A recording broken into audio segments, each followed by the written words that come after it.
Good afternoon and welcome, everybody. This would be the Jeff Cameron Show right here on 97.9 ESPN Radio. It is good to be with you. Thanks so much for tuning in to us. I'm Jeff, that's Tom. We're online, ESPNTallahassee.com. That's where you go to listen live via the streaming free always. Don't miss anything, but if you do, go back, get caught up at your leisure. We'll post all 3 hours there on Apple Podcasts. Go find it. Maybe you're on your jog later this evening. You're on your back deck, having a beer, taking in the football, thinking about the weekend to come. You want to throw on the podcast, you can. Of course, thanks to those of you either watching on YouTube right now or listening live in your car, on your radio somewhere. Maybe you're streaming on your computer at work. We appreciate you an awful lot. You can email the show if you like, jcs at 979espnradio.com. Find me on Twitter at jcameronshow. Last night, a return to somewhat normal circumstances for the fall, which is to sit back and embrace football like we all do and certainly love to do anyhow, and both in the college form and the pro form. It was enjoyable. I had 2 TVs rocking just like a lot of people did, and I watched that Miami UAB game on my computer. I watched the Kansas City and the Texans game on the 82-incher. And it was good. My guess is you would have put the college game on the 82-incher if, the ACC network could have gotten it all to ACC footprint cable homes, right? That kind of thing? That probably would have been the case. Yeah. But alas, it did not. And I would say this, that first of all guests appear via the Phone Hero hotline. Phone Hero specializing in iPhone and iPad repair. 2 locations, 2915 Cary Forest Parkway, 833 West Gain Street. Online at phoneherotlh.com. I acknowledge that the show, as we're talking about sports and everything in it and stuff that's off the beaten path as well, is happening today on 9/11, the anniversary, 19th anniversary. I'm aware of that. It is hard to believe how much time has passed. I have some thoughts on that I'll get into later in the 5 o'clock hour. Not a lot, but just some. But I'm not going to do that to start the show here. I just didn't want you to think I was oblivious to it. But I would say this. We circle back to Mike Norvell and his staff and pivot towards the conversation of what are we going to get? What are we going to see tomorrow? The news we got today in terms of some of the numbers involving COVID, I saw Irish Chaffel tweeted out on his timeline somewhat, listen, it appears we've made it. I won't say anything more than that. It looks like there's not going to be a roadblock here to playing tomorrow at 3:30. Right. From a football standpoint, yes. The numbers of positive tests was close to 20%. That's according to Irish reporting of the Board of Trustees meeting. That's not an athletic release. That's not 20% of the roster. That's 20% of the campus and the amount of tests that they conducted. Yeah. It looks like the bulk of those tests came from students who live off campus or who are in organized activities that take place off campus. But still, if you're looking at it from a university's perspective, that's one thing, because that 20% figure is high. If you're looking at it from a perspective of, are they going to play football, guys? It looks like they're going to play football. Yeah, they're going to play football. And there are more important things. That's fine. I got all that. I give the obligatory statement there. But we are going to play tomorrow. And I can't promise there won't be a delay. If you look at the spot showers and all that stuff. Pop-ups. Yeah. I mean, they're everywhere. Yeah. And so I think I don't know if there's going to be a delay or not. We've gotten to where we have a lot of delays in college football and in even pro football. That is interesting. I wonder, different topic for a different day, how much peril we were all in for the first 40 years of my life, in which I don't remember a single delay of a football game ever due to weather. Well, and you think about it, too. A lot of times the NFL will schedule the Bucs for 4 o'clock in September, which, we're a 1 o'clock town. You go 4 o'clock in Tampa. That's just stupid, especially in this month of the year. And then here, a 7 o'clock game, there's a good bet that you're going to be playing it on time with no delays. But we go through the process like much of the state does in the late afternoon, that it becomes a talking point on a sports talk show, whereas you would, like you said, you'd never worry about it before. No, never even thought about it. And then, obviously, again, we're all for safety. It's just, it's a miracle. I don't recall anybody ever getting. Oh, man. But I'm all for safety. But, I mean, if they're going to play. 40 years, we never saw one person get hit by lightning. But hey, listen, enough of me about that. Let's say this. What are we going to see? What are we going to see? And I do think I'm a little nervous. I'm a little nervous because I want it so much, just like everybody else. I want to see something that makes us proud, that resembles, organized football that doesn't make you sick to your stomach. And we haven't seen that around here in 4 years. It's been maddening, certainly 3 years. So please, just that. It's such a small expectation. It's such a low bar to set for what do we have to see to feel good about tomorrow. Obviously, you want to win the game. You're favored to win the game over a Georgia Tech team that's in the middle of a transformation as well because, listen, Jeff Collins is a real good football coach. I like his staff, too. I thought it was a great hire by Georgia Tech, but, man, they are really outmatched here. Their offensive line was worse than Florida State's offensive line last year. That's seemingly impossible to do, but they did it. And that was because they were grossly undersized. They were set up to block in a triple option scheme for Paul Johnson. And when you're a coach who comes in and decides, I'm going to revamp the entirety of this offense, we're not running this Mickey Mouse nonsense anymore. We can't get good players to come in here if we're running this system. It's antiquated. We're going to run a more modern spread, a more up-tempo, more pro-style to some extent system. But what do you got to do? Well, you got to change out personnel. You got to find the right guys to run that system. And they didn't have the linemen for it. Now, they got some transfers in. We'll see. But I don't think they're still there. They're not close to being where they want to be. I know that. And we don't know what they're going to do at quarterback. And if they go back to what they had a year ago, well, he was awful. If they go with one of the freshmen, well, then they're making their first start ever on the road against a defense that we think is the strength of this Florida State team and a defensive line that we know should eat tomorrow. This defensive line ought to have success against Georgia Tech's offensive line tomorrow. That's why I said all week long I like the matchup. Doesn't mean we're going to blow Georgia Tech out, nothing like it, but I just think that this is a good matchup for your first game. If you had to pick a conference opponent, wouldn't you pick this one? Yeah, and also I think if I'm looking for places that could frustrate me early as a Noel fan, it would be if Georgia Tech has time. If Georgia Tech can consistently get 3 or 4 yards of carry, like 2 drives in, beyond the first 15 plays that they've scripted, they've been running all camp. Like if we get to that point where the defense, 3 drives in, you're in the beginning of the second quarter, and you're saying, are we gonna make a stop? Are we gonna make a play in the backfield? That would be the biggest shocker and the biggest source of disappointment. Because if the offense struggles early on, that's fully expected. Oh, yeah, that's funny. I'm going into this game with really low expectations offensively. I think you can even hear it when you listen to Mike Norvell. We can play clips from Mike Norvell this hour and where it's almost spelled out that he doesn't know really what he's expecting to see offensively either. Now, I mean, there are standard operating procedures. You got to play hard. He wants you to play smart, be physical, be aggressive, play hard, finish plays. But in terms of executing drives, I mean, play it if you got it. I mean, consistency, yeah. Yeah, I mean, I'm putting you on the spot. I've got the whole message. Well, okay, so this is his most recent press availability, not the luncheon. Not the luncheon. Most recent press availability. It's from Wednesday. It's remarks on a lot of things, about 4.5 minutes worth, and then in the middle of it, he gets into, we got to get better with our standard, our consistency, and there are going to be some things that aren't, where we want them. Yeah, go ahead. But I have it. Go ahead and run it. I know I put you on the spot there. It's just that I think it illustrates the point I'm making here about, hey, listen, if you're going to the game tomorrow, certainly you're watching the game tomorrow. If you're in Knoll and you're looking for drastic improvement, in particular on offense, I'm not so sure that this sound makes you feel like that's what we're going to see. We may, but this revealed a lot to me. Wednesday practice, you're able to work some good situations today, continuing to build towards Saturday.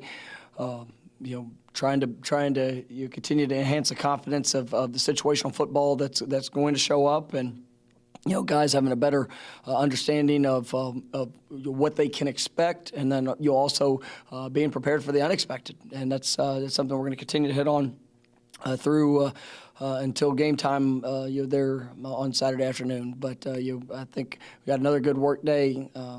Guys just continuing to build upon where we're going, and I think for the most part, guys are responding fairly well. What has been the hardest transition compared to when your first offseason at Memphis? I think just juggling all the things with the pandemic is really made it. Very unique, and just in all aspects, how we meet, what we do. missing out on this on spring practice, which you take spring ball is people think, well, it's 15 practices. Well, it's really it's over the course of 35 days that you get to meet and practice and really build upon that expectation of how we do things, and the scrimmage opportunities, spring game. You're missing out on that. Really, it does affect you, and I'm grateful for the time that we were able to have there before camp started with some of the OTAs. I think our guys did a great job with that, and I think we had a good plan. But there's still some things that we're having to do during fall camp to make up for that lost time and just base understanding of expectations in certain situations. And so that's been a work in progress, and I feel very confident about where we are going into game one, but there's going to be further growth with the experiences that show up on Saturday and as we continue on through the season. Do you? You feel real good? That was a pause. That was there are some things. Jeff Cameron Show PR firm would have pulled him aside there and said, "Don't do that.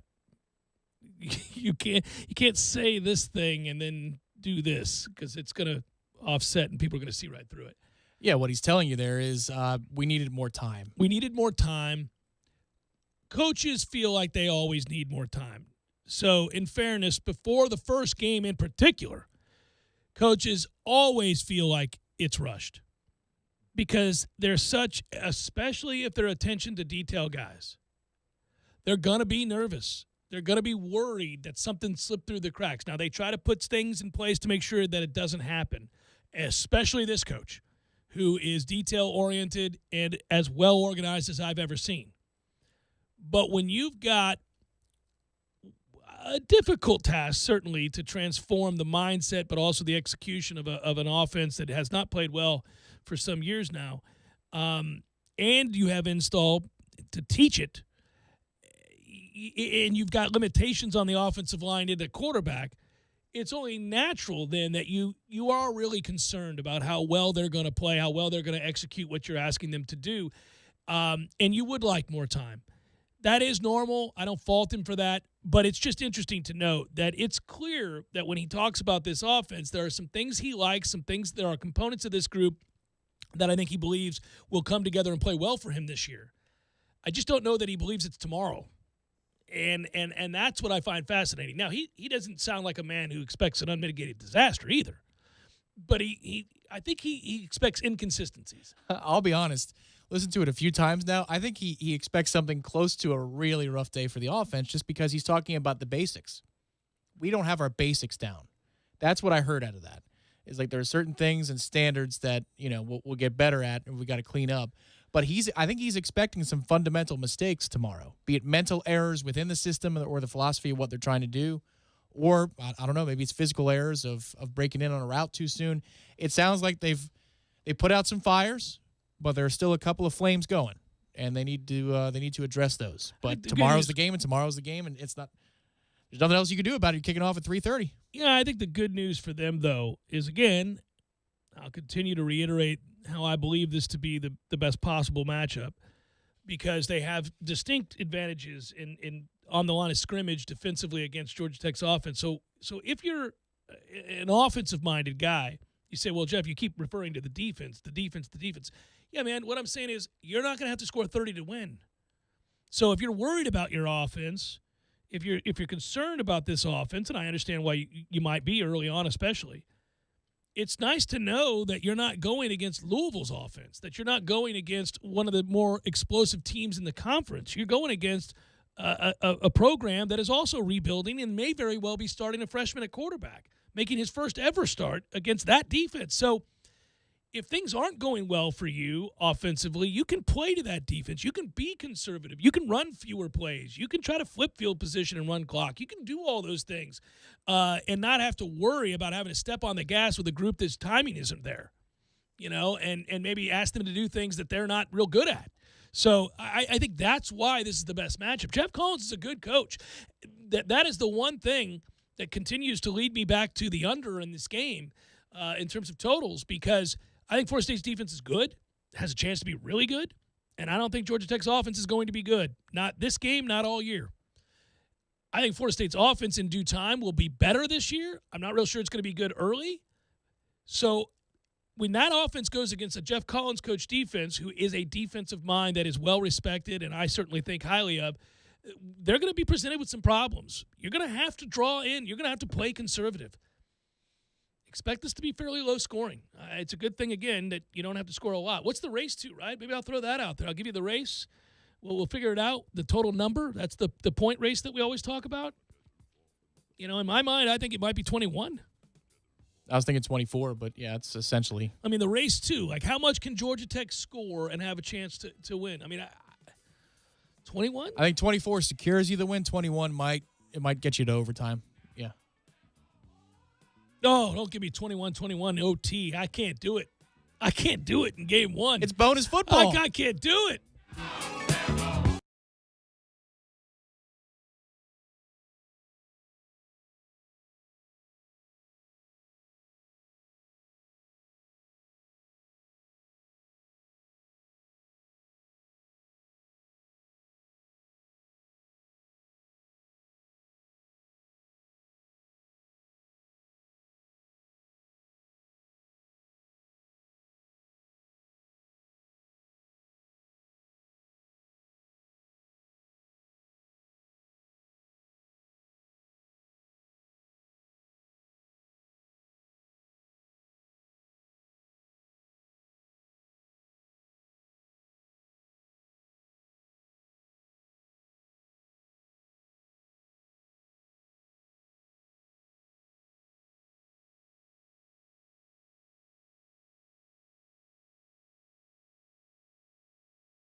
Well, the champs just keep on keeping on after the win last night. Not surprising. Good night for Patrick Mahomes. Good night for the rookie, Mr. Allaire. Looks like a player that we expected him to be. I was chagrined the night he was drafted by Kansas City because I was struck by the stark realization that they just got better than they already were, and they just won the Super Bowl. And there was a willingness when the game was in the balance, meaning it was first half, to give him the ball 3 out of 4 plays in a row. Yeah. They're calling the offense. It's not like they're calling it around him for good, but they just wanted to put it on tape. Guys, we've got no problem giving the ball to 25 over and over and over again if that's what you're going to leave open for us. Yeah, I thought that without question you saw another wrinkle in an offense that already had so many options. They can play that way if they have to. They'll take the ball and put it in the ground game, and instead of Mahomes throwing the ball down the field. He threw a higher percentage of passes that didn't travel 15 yards or more than most every game last year. So a lot of check downs. And he still has yet to throw his first career interception in the month of September. It's 26-0 in September for Patrick Mahomes. That is real. That's a number.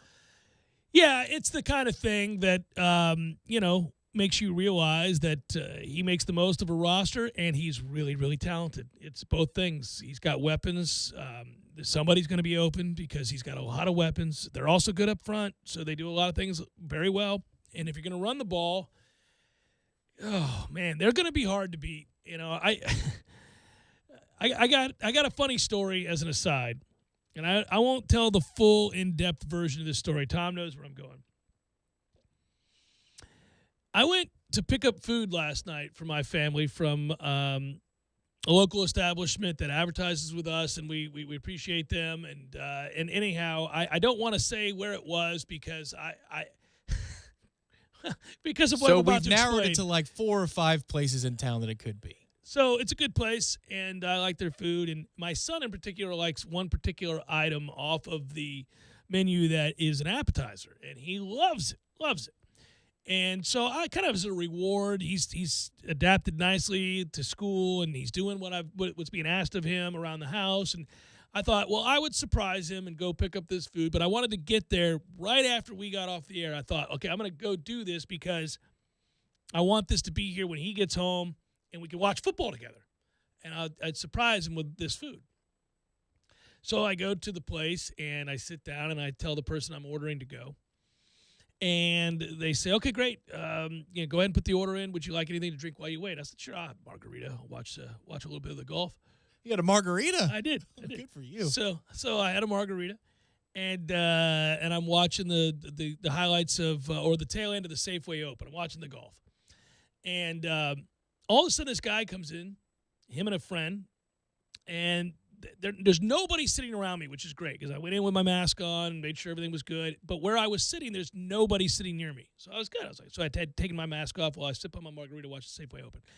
This guy comes in, sits down, but he's several seats down, and he's ordering some food to go as well. And then randomly, he turns to me and says, you like football? Yes, I do. I'm minding my own business. I don't know this guy from Adam. And he says, oh, yeah, well, me too. He's like, what do you think of the point total tonight? So this is taking a turn. It's weird. But I couldn't, and I don't want to be arrogant. But I thought, well, maybe he listens to the show or something. He must know that I like football. Like that was, it was ironic, If I'm you and I'm asked about football followed by gambling, I'm thinking the person's a listener. Yeah, that's kind of where I was at, right? I'm thinking, okay, he might be a listener. Those are the first 2 questions, not hi, who are you, where what do you from? do? Yeah, none of that. It was just, do you like football? What do you think of the point total tonight? So now I'm thinking, like, have I met the person? Because we meet so many people. We're lucky enough in this job to meet so many people. I sometimes certainly forget that I've met somebody in passing, or it's easy for me to forget names because we meet so many people. And so in my head immediately is like, do I know this guy? Did I meet him somewhere before? Is he just having fun with me to figure out until I figure out who he is? Because he kind of looked familiar, but I wasn't sure.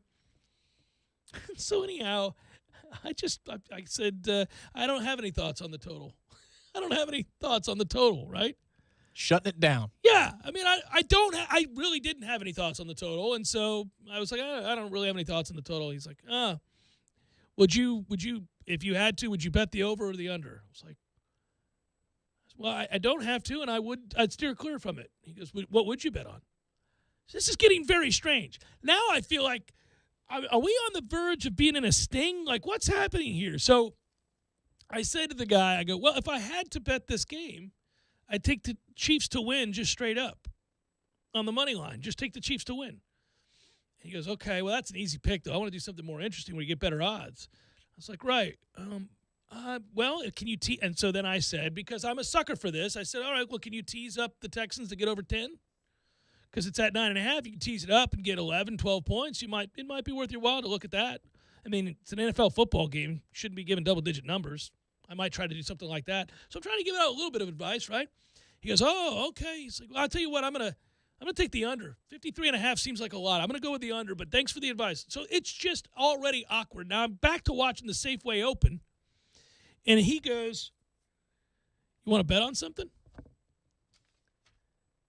What in the world are we doing? Yeah, that's already awkward because he's asking your advice. You give him something, he goes, never mind, I'm going to do this. So you feel like, this is a great exercise. I appreciate it. Thanks for making me walk through these hoops. Well, and then he advances it even more. No, then he wants to bet. I said, I don't know. So I said to him, I don't know you. What do you mean? Do you want to bet? I don't know you. Yeah, but we should bet on something. What are we betting? How am I going to get it? I don't know you. What are you talking about? He goes, let's bet on something simple. Like, what do you want to bet on a beer or something? Like, I'll buy you a beer. I'm like, well, I'm getting food to go. I'm having this drink. I'm getting my food. And I'm leaving. I said, I don't know. He's like, well, let's just bet on something simple. So, okay. Now, here's where I got to be careful. I'm going to leave out some details, all right? He eventually says, let's bet. And this says something about me, admittedly. He says he wants to bet $20 on a coin flip. Now, I should not, I don't think, reveal this to everybody because I'm not proud of this. But I said, all right, I'll bet you $20 on a coin flip. He really got to your Coen brothers essence. Yeah. The randomness. The randomness. Yeah. I do love randomness. Yeah. And so he says, I'll bet you $20 on a coin flip. Okay. I will bet you $20 on a coin flip. 50-50, sure thing. Who doesn't love a little roulette? Let's go. So he pulls out a quarter. And I go, no, we're not using your quarter. He's like, oh, you don't trust my quarter? He goes, I'll let you call it. How can I be cheating? I'm like, don't worry about it. Just who's flipping the coin first of all? And he goes, well, we'll have the bartender do it. I said, okay. Well, then have her grab a quarter out of the drawer. Okay. So she comes over. She looks at, I wave her over. She comes over. I don't wave her over. Ma'am. She comes over. I say, okay, listen, I know this. Hey, over here. So I said, well, like you said, there was hardly anybody there. So I said to her, I go, hey, listen, I know this is strange. Just humor us. Pull a quarter out of the register there and flip it. And she goes, what? And I pull a quarter out and flip you know how to flip a coin? She goes, yeah, I can flip a coin. So that. That's rude. No. She knows. I said it in the right way. So she goes, okay, yeah, I can flip a coin. I said, all right, are you going to catch it or are you going to let it drop? She goes, I'm going to catch it. These are important details. Yes, they are. Mm-hmm. So she says, I'm going to catch it. I go, all right, well, when you flip it, I'm going to call it because he told me to call it. She's like, what are you guys doing? Don't worry about it. Just flip it. So then she flips the coin. I yell heads. It's heads. I win $20. So I have the $20. He slides $20 over me. He goes, all right, congratulations. You got me. He gives me $20. This is all very, it's surreal even for me. This is very, very strange. So then I have $20 and I got to give the guy credit. He goes, and we're sitting here watching the Chiefs and the Texans warm up. It's still, whatever it is, an hour and a half before the game or an hour and 10 minutes before the game. And he goes, well, you can keep that $20 and I go, okay, I get it. I'm an honorable man. Double or nothing is what you're going to say? He's like, right. On a coin toss? Yeah, let's do it. Okay. What do I got to lose? Let's go. Here you go. So she comes back over. She goes, guys, I'm getting uncomfortable. I was like, well, you don't have to do it. You want somebody else to do it? And she's like, well, I'll do it. But you could tell she's nervous. Like, she doesn't like to watch two people gambling. I've heard this story before, and I'm uncomfortable about it. So she flips the coin. I called heads again. It's heads again. This guy's into me for $60. So over 2 coin flips, it's crazy. So I'm just steady winning money over here. He laughs about it. The next question out of his mouth, and I'm just praying for my food to come. I've won $60. This has been a profitable trip. Right, yeah, what's next? What do we got next? Mm-hmm. I'm wondering where this is going. I've got a limo. So we're sitting there, and then not even 30 seconds later goes by, and he says, what do you think about renewable energy?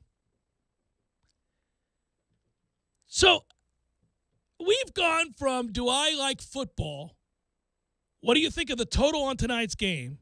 Do you want to bet on something? How about we bet on a coin flip? Double or nothing? And what do you think about renewable energy? This is the progression of the conversation. And I said, well, I'm for it. Who's not for renewable energy? He's like, right. It's a smart thing. I go, of course it is. He's like, yeah. He goes, maybe you've seen a lot of these farms that have gone to solar panels. Again, I'm getting food from a restaurant, sitting at a bar. This is with a perfect stranger. This is the conversation. This is Coen Brothers. It's real, though. It's real. It's real, and I'm processing it, and I'm answering, and I'm trying to be polite, and the guy is affable enough, but it's just the strangest. And I said, yeah, well, I've noticed it on I-10, and I've also seen it on 75 when I drive around the state. He goes, oh, yeah, you can find them in Georgia, too. He goes, I'm from Georgia. I said, okay. He goes, I'm staying here at this hotel, and, So then I said, oh. He goes, well, I come into town about once a month, and I service land, and I supervise clearing, and I go, for solar panels, I assume? And he goes, yes. Well, then he proceeds to tell me about how the whole deal works, about how much you get per acre if you have solar panels on your land, how much you could sell your farm for. They lease them for 20 years. Then you get your land back, so it's a win-win. And I'm learning all this stuff, and I'm thinking, well, I want to invest in land. This is amazing. So here we are. We're talking. He goes, let's make another bet. After a 10-minute conversation about renewable energy, solar panels, and farms, he then says, let's make another bet. What percent of GDP will renewable energy be by the year 2026? So then I said, what? Again, I don't know you. What bet are we going to make where the other has to pay? And he goes, well, I assume you have PayPal. And I said, well, I do. Sure, I do. He goes, either that or Venmo. I do. I have both. He's like, me too. And I can assure you I pay my debts. And I said, I believe you. And then he said, so let's make a bet. Don't worry, I won't bother you. He goes, again, I live in Georgia. I'm going to put your name in my phone with your number, and underneath it, I'm going to put whatever our bet is. And you'll hear from me whenever that. And I said, what's the bet? He goes, over under 11 wins for the Kansas City Chiefs. I go, I'll take the over. I like the Chiefs over 11. He goes, see, I don't. I'm going to go under. Okay. He goes, here's my name. Here's my phone number. Write in our bet for my last name. Just put in the bet. I said, okay. Strangest interaction ever. We make the bet. The bet is for a certain dollar amount, and one of us is going to have to pay the other when this thing is over. Now, I'm kind of afraid to say the rest of the story because nothing else weird happens except for I'm told that this person is wealthy. I find this out as I'm leaving, not from him, but from somebody there at the restaurant, okay, is what I find out. And what really was going on here was that this person is wealthy beyond their wildest dream, probably from renewable energy, just a guess, and they really like the action. They just get bored, and they want to test people and see what they can get away with. He asked my advice about certain places throughout town that he was going to take an Uber with, all this other stuff. But now I have a bet with a perfect stranger that comes and services land out by the airport for renewable energy purposes, and he's in my phone all while I was just picking up food. So I've got the Chiefs in the over, if you're wondering. And I said the funniest thing in the world is going to be when this season ends, one of us is going to get a text from this conversation that says, hey, pay up. It's like neither one of us is going to expect it, that it's going to happen. I set a reminder on my phone. So now I have it. When I get that reminder, that's going to be hilarious. All of Tallahassee is waiting for the Chiefs' 12th win, or Week 17. Now we're all locked in. I can't wait to send it to this guy. Now, given today is a home game, a Libations Friday, and typically we would be on site, where did you send him? to the Corner Pocket Bar and Grill. That's true. I did. I sent him to the Corner Pocket Bar and Grill. He said, "Where can I go?" I said, "What do you want? Do you want to be around kids? You probably don't want to be around kids. It's, I said, "Do you want to go somewhere where you have a little bit of space and a bunch of TVs? There's great food there." I said, "Go on over to the Corner Pocket Bar and Grill." He said, "Oh, okay, I will do that." He goes, Where is it?" I said, "Well, you're not driving." He said, "No," because I'm taking an Uber. I said, "Well, it's on Appalachian Parkway. It's near the Capitol. You take a left and I'm telling him all this stuff. 24.75. So he's like, "Okay, well, I'll go there." Now, here's the final kicker. I went to bed with, 7 minutes left in that game. I mean, I knew the result. I knew it was over, and I didn't have any action on the game. So there was no reason to see if we got to the over or not. Somebody got screwed by a half point. I know that. Anyhow, I went to bed. I woke up this morning. There's a text from the guy. He's like, "Well, there's win number one for you. Talk to you months from now, buddy." He took the time to text me again after the game ended while I was sound asleep. Should I be nervous? I am, because the clock for this hour is completely destroyed.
Michael, thank you.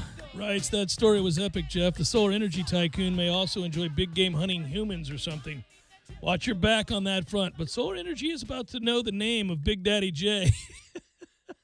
Yeah, like his thing is he likes to tie people to the panels. Yeah. Leaves them to Leaves die. you out there. Eyes getting pecked out by crows. Yeah, man, it's This is why I love renewable energy. no. Enjoy. Yeah, no, it was interesting. And I thought, okay, good way to usher in football. Good way to have a little, an oddity thrown in there. I'm excited about the game. I called you first thing when I got in the car. I was like, did. Tom. I was like, dude, you can't believe it just happened to me. So I was in the middle of something.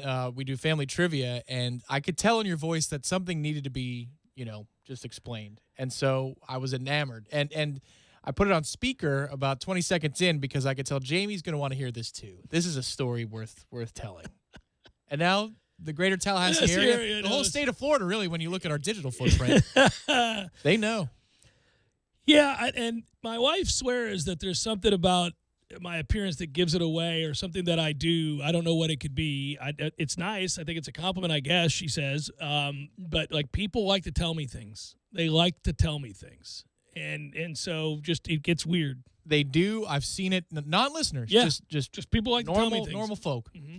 But I would say that the more times you sit at a bar for takeout, for a beverage of your own with no takeout in mind, the more chances you're giving yourself to hear some weird stuff that you didn't ask for. Well, but you saw we were in Louisiana, Baton Rouge, and you knew it was coming. Yeah, you thought it was funny. That's why I sat closer to the wall. Yeah, you sat on the other side of me where there was no room for anybody there else was to sit. intent there. I was like, I don't want to deal with but nothing. But that dude sat down next to me. There's 6 other seats and proceeds to tell me of his favorite drink specials in the town of Baton Rouge.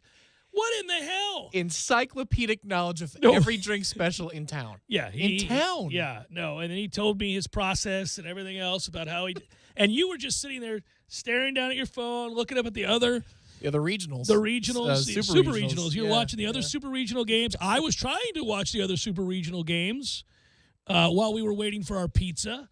But this guy was intent on sharing his thoughts on all of the local establishments' specials.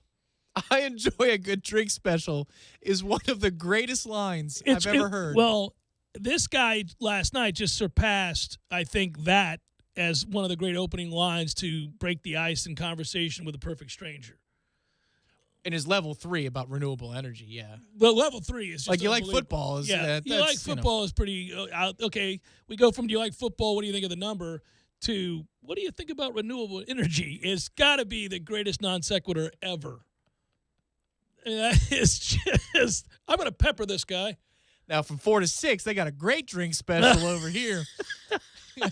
You never want to be there around 10 o'clock. It's too crowded. The drinks are way overpriced. I but want from to 4 to 6. You got a great value on the drink special. I want to do this though. I really should start recording these moments and put together like a greatest hits. Just have them. Like as soon as the dude sits down and I can detect where this is going, just start recording on my phone and put together a montage of the most absurd things said to me in those situations. And I close out my tab just before 6. And then I head over. And I head on over. Because they've got another great.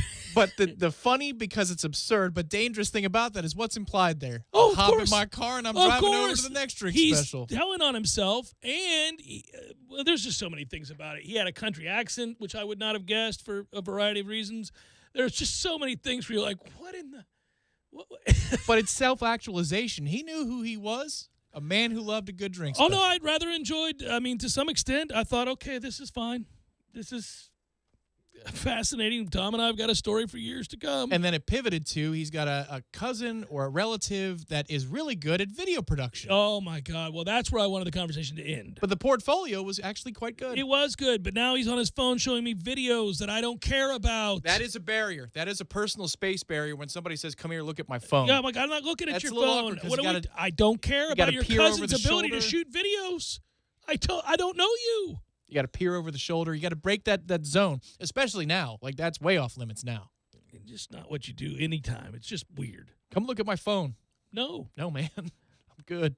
Jason Light said today that he believes Tom Brady has a stronger arm at age 43 than he did just a year ago at age 42. We're going 5-11.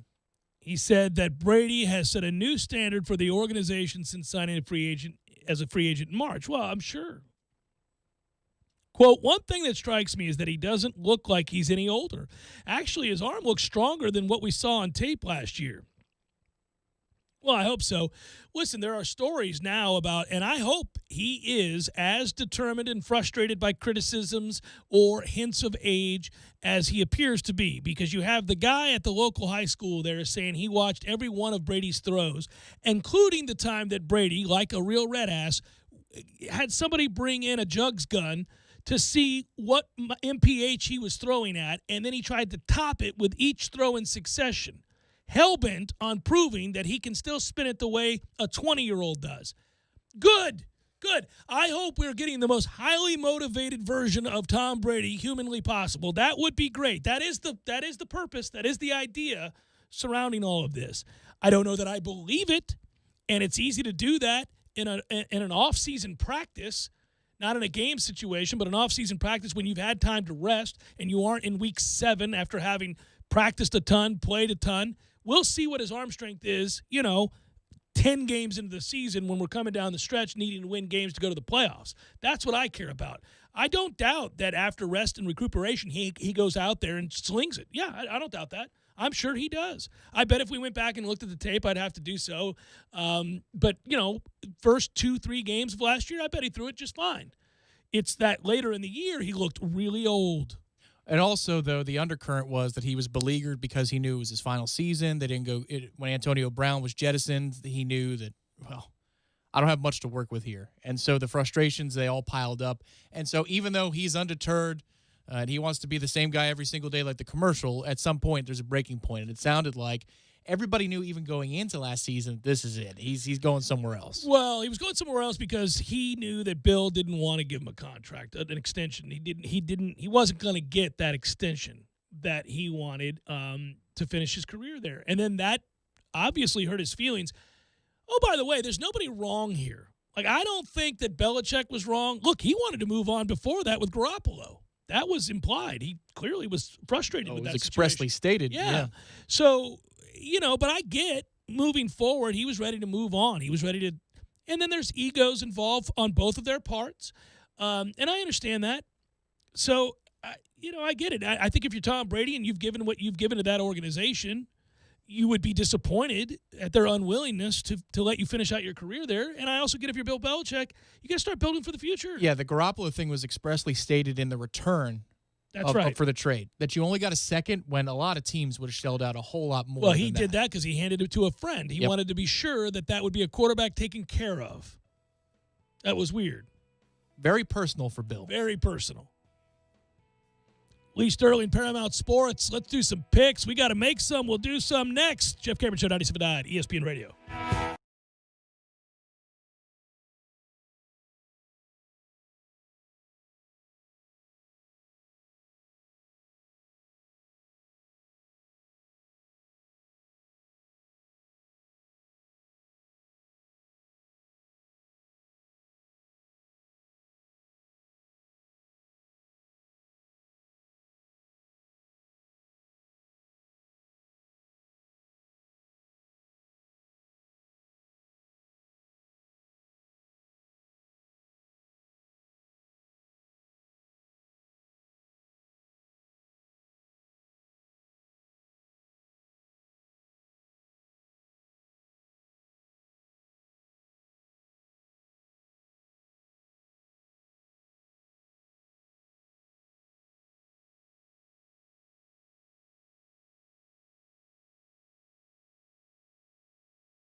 Hour number 2, Libations Friday edition of the program, and it's always fun to say that when it's football season, and it is indeed football season.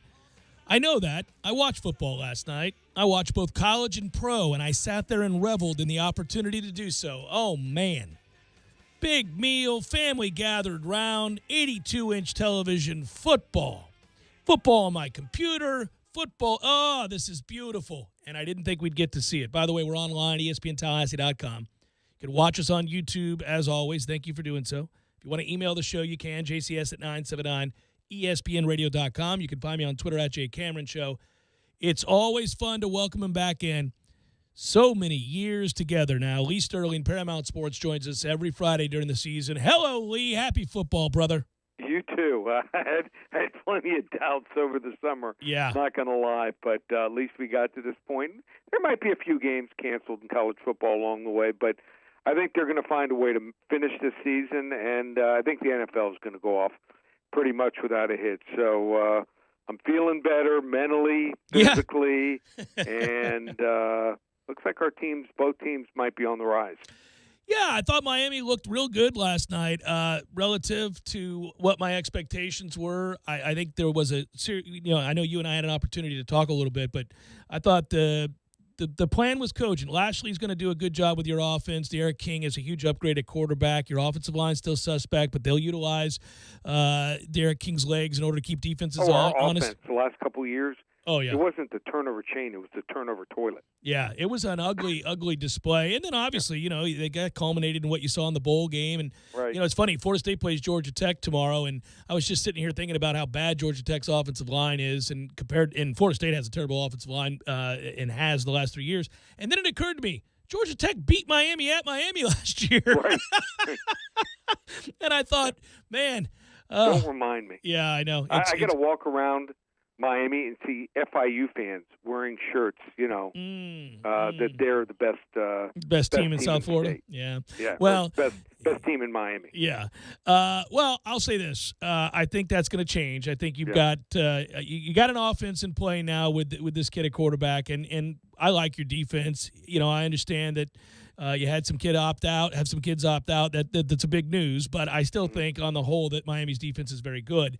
I do think we are in a more challenging time when it comes to trying to assess teams. There were no spring football games, Lee, and you normally get to watch about 15 of them. Right. And you didn't get to do that this year. Neither did I. We didn't get to read the reports out of these camps. And, everything changed with COVID. And so I feel like these games are going to be sloppy early on, and getting a handle on the spreads are really difficult. Tell me about your process. What have you done to try to assess these teams? So what I've done is got to look more at continuity. You got to look at returning coordinators. I think it's very important, and also returning quarterbacks. I think those are the two most important things, and also watching the defense. Not a lot of hitting. If you scrimmage twice, I just don't know if that's enough to get ready. So it might take a couple weeks, but I think eventually, maybe by week 3, I think most of these teams in college and the NFL will settle in. North Carolina's given 22 points against Syracuse. A lot of people high on this North Carolina team.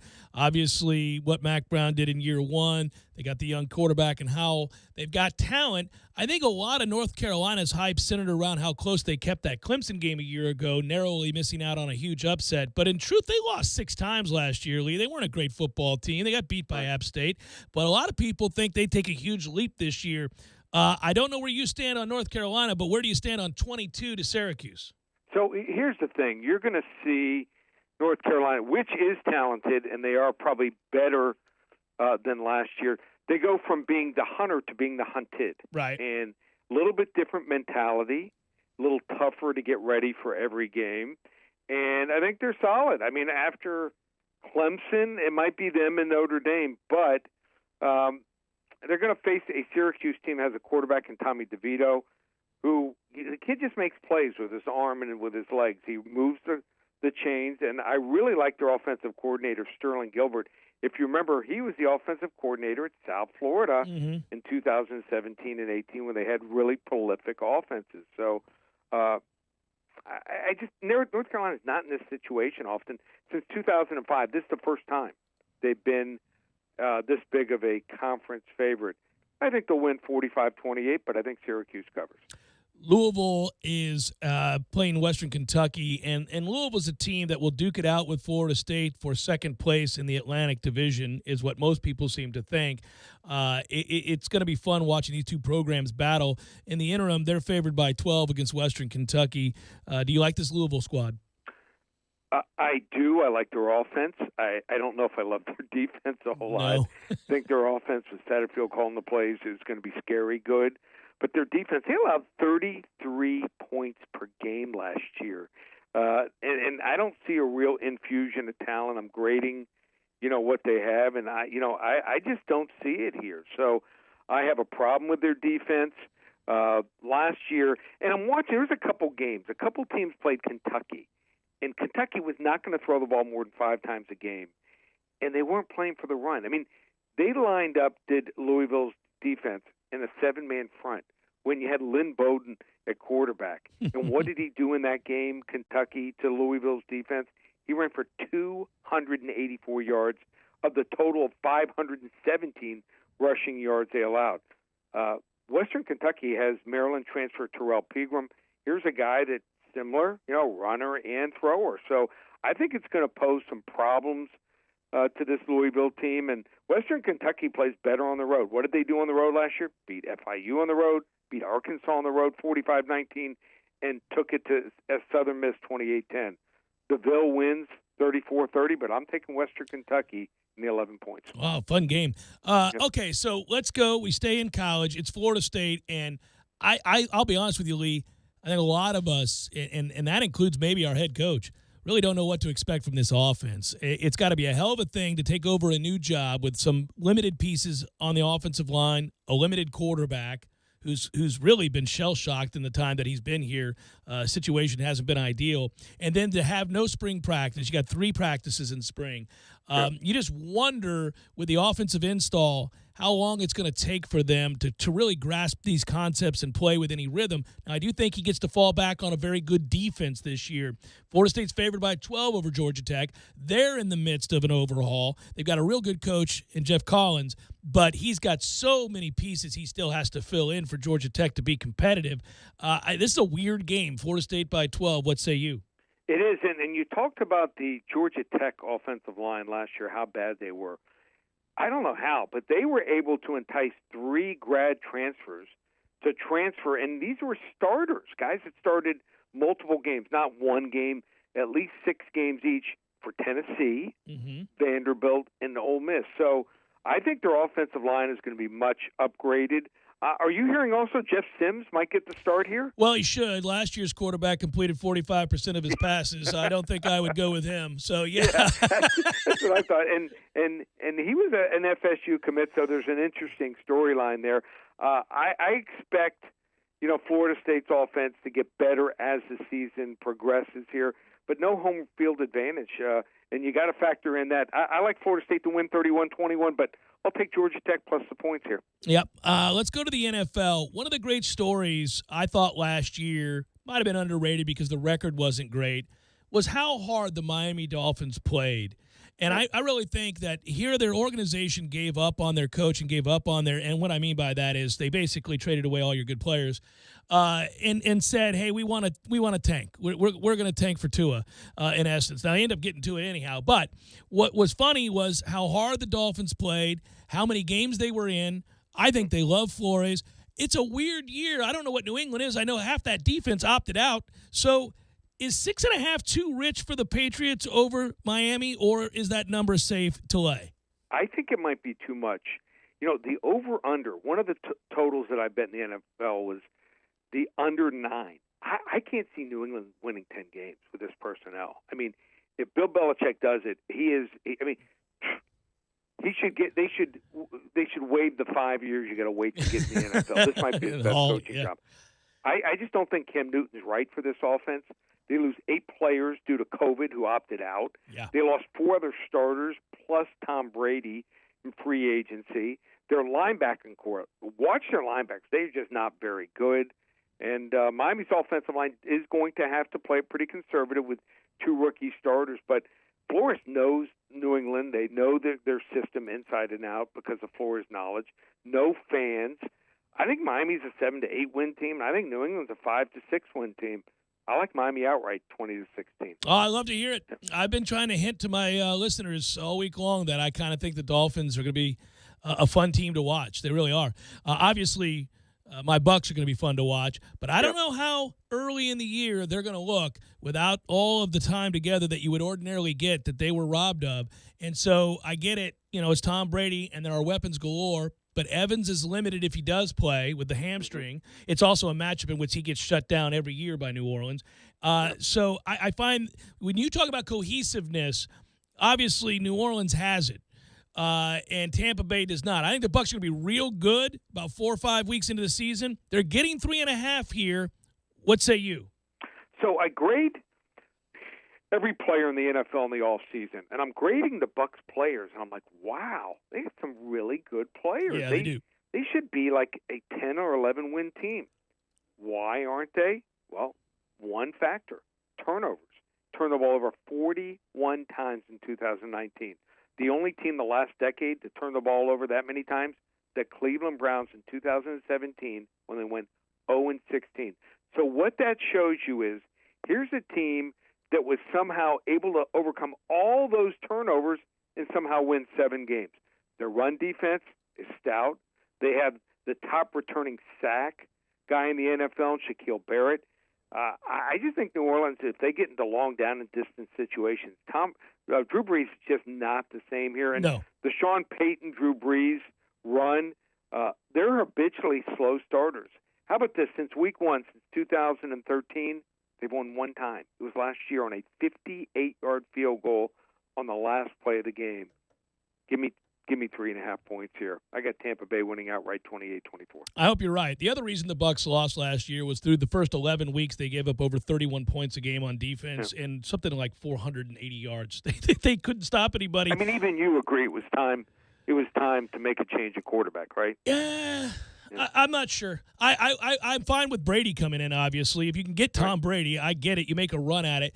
The problem I had was that Bruce Arians told Jameis, throw the ball downfield. I don't care if you throw interceptions. I know we can't run the ball. Just keep throwing it. Oh, okay, well, maybe you do care about throwing interceptions. Stop telling him to throw the ball down the field so much. So we'll see. Notre Dame and Duke's your game of the week. How can folks get it? Just call 800-400-9741. We'll give the first 10 callers this Notre Dame and Duke game for free. I get these teams real well. In fact, going honor against Notre Dame and Duke to end the year. Last year we won 7 straight games. We're on a 13-3 run last year to end the year. We also had the LSU championship game over Clemson. We had Kansas City in the Super Bowl. To start this year, we are 4-1. That's combined 17-4 since January 1st of last year in football. How about this special? You want to turn hundreds into thousands? I have 9 games on Saturday and Sunday combined, just $97. How do you get it? ParamountSports.com. Beautiful. Well done, sir. Always a pleasure. It's good to talk to you. Welcome back, football. We'll talk throughout the year. Be well, man. Okay. Thanks, Jeff. Take Be care. safe. All right, you too. Lee Sterling, Paramount Sports. And, again, those games, I guess we'll come back and I'll refresh you as to who he picked and why. Some interesting thoughts there in terms of Miami over the Patriots outright. I will be intrigued to see. I think it's worth your time with the Patriots to take a good long look at the roster and the players that opted out. I mean, this was a defense last year. Tom Brady played there last year, obviously, on offense, but they didn't move the ball. And they did what they could and did enough. But this thing was fueled by 2 things: a dominant defense early in the season and a terrible schedule. Now, part of that is that they play in a division that has the Dolphins, that has the Jets, that has the Bills, who are offensively challenged. So that played right into New England's hands. They could just dominate on defense. They didn't need to score a lot. They could win games ugly like they did against the Bills early and just try to, hang in there and amass victories. At some point, you got to make plays. You got to make plays down the field. You got to make plays on offense. They couldn't when they had to make plays. They didn't have enough there. And they still don't. They still don't have a lot. Go look at that roster. So I agree with him. Certainly it's probably better than having to start Jarrett Stidham. bringing Cam Newton in, but he doesn't have a lot to go with, and I don't know at his age and how many times he's been beat up, I don't know how much he's going to want to run. And if you really want to get something out of this offense, I think he has to run. We'll see. I'm curious because the defense is going to take a big step back, too, so I don't know if they can keep up. It'll be fun to watch all year long. Jeff Cameron Show, 97.9 ESPN Radio. To see what that says about a man.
All right, thanks to Lee Sterling, Paramount Sports.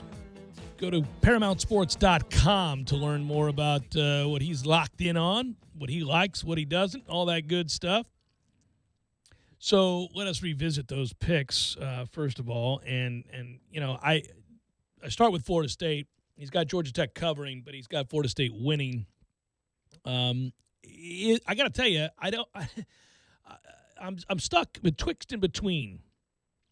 Because there's a part of me that really thinks, and I've thought this since I saw the schedule when he added Georgia Tech, that this couldn't be a better matchup for Florida State. Really couldn't. I mean, is there another ACC team you'd rather play today? Maybe Syracuse? Maybe Syracuse. Yeah, I think Syracuse comes to mind. Duke, to some extent, comes to mind. But Duke is well coached. Not that Jeff Collins isn't a good coach. He is. He just doesn't have anything to work with right now. Yeah. NC State maybe comes down to town because last year we tuned him up. Yeah, and we play NC State this year, so we're going to get our chance. But in terms of first games, I mean, conference. You're playing a conference game. It's got to be Georgia Tech. Maybe you say Syracuse, and maybe you say Duke, but I think you're probably going to vote Georgia Tech. And so if this game's close, I have to admit it will be troublesome. Of course it matters. How you arrive at a score matters. And we have said for years on the show, it's a hallmark of mine, which is wins and losses happen for a reason. And how they happen elicit a certain response. You can win a game 10-9. If it's over Clemson, it's the greatest win in the last 10 years. If it's over Georgia Tech, oh my God, do we still have an awful long ways to go. So, these feelings, how they work, and it will be troublesome if this game's very close. Lee thinks it'll be pretty close. Now, he actually has us scoring in the 30s and them in the 20s. I'm looking at a lower scoring game there. I don't think they get into the 20s without the offense's help, and by that I mean Florida State's offense. You are correct. If Florida State turns the ball over and gives Georgia Tech points that they couldn't otherwise earn, I'm going to be furious because it's the very thing that James did in the bowl game. It's the very thing that James has done in the past when he couldn't ratchet down his emotions and get a hold of himself and make good decisions. I need to see evidence that is what has happened. But wouldn't that be fair if you're on the outside looking in and you're looking at this game for reasons to pick Georgia Tech or Florida State at the number, be it 12.5, 13, whatever it is, and you say, I don't trust James Blackman, so that's worth 3 or 4 points right there to me. So I've got 3 or 4 points to play with if I'm, picking the Georgia Tech side of things. Like outside of the Tallahassee bubble, outside of being a Knoll who believes in this coaching staff, I think that would be a fair takeaway. James Blackman has not shown and proved, if you're a bettor somewhere else in the country, that he's worth laying 12.5 on, right? Oh, I think that's absolutely fair. And the thing is, I would probably just not choose the game. Is what I would end up doing is saying it's a new coaching staff. I'm going to leave it alone. He has us winning the game but not covering. I think it was 31 to I don't know what he said, 31-20, something like that. So it'd be really close there. The other games, real quick, if you missed that segment, remember to go back, get caught up. The show ends up on Apple Podcasts. You can also find it on YouTube. You can watch it whenever you want. You can find it on our webpage. He's got North Carolina winning comfortably over Syracuse, gave the 22 points there. Actually, he didn't. He said that that's a good North Carolina team that will continue to play well, but he thinks that number is too big. He doesn't like that. He's going to take Syracuse in the 22. I disagree with him. Louisville minus 12 against Western Kentucky. Took Western Kentucky. Forgotten Western Kentucky had some kind of significant wins against division, Power 5 teams last year. Oh, they've been a thorn. It's like Appy State. Yeah, you have to think twice when you look at them. Yeah, and so he took the 12 points. He said that the reason for that is Louisville's defense was dreadful a year ago, and they gave up over 30 points a game, Tom. And Western Kentucky can really move the football. So he said, look, I think Louisville's going to score at will, but I think Western Kentucky's going to score at will, and we get a high-scoring affair, and he'd take the points there. He took Miami, the Dolphins, to win the game outright against the New England Patriots. He picked the Bucks to win the game outright against the New Orleans Saints, so obviously he's going to take the 3.5. And then his game of the week, if you want to get it, go to ParamountSports.com. Notre Dame minus 20 against Duke. So anything to quibble with there?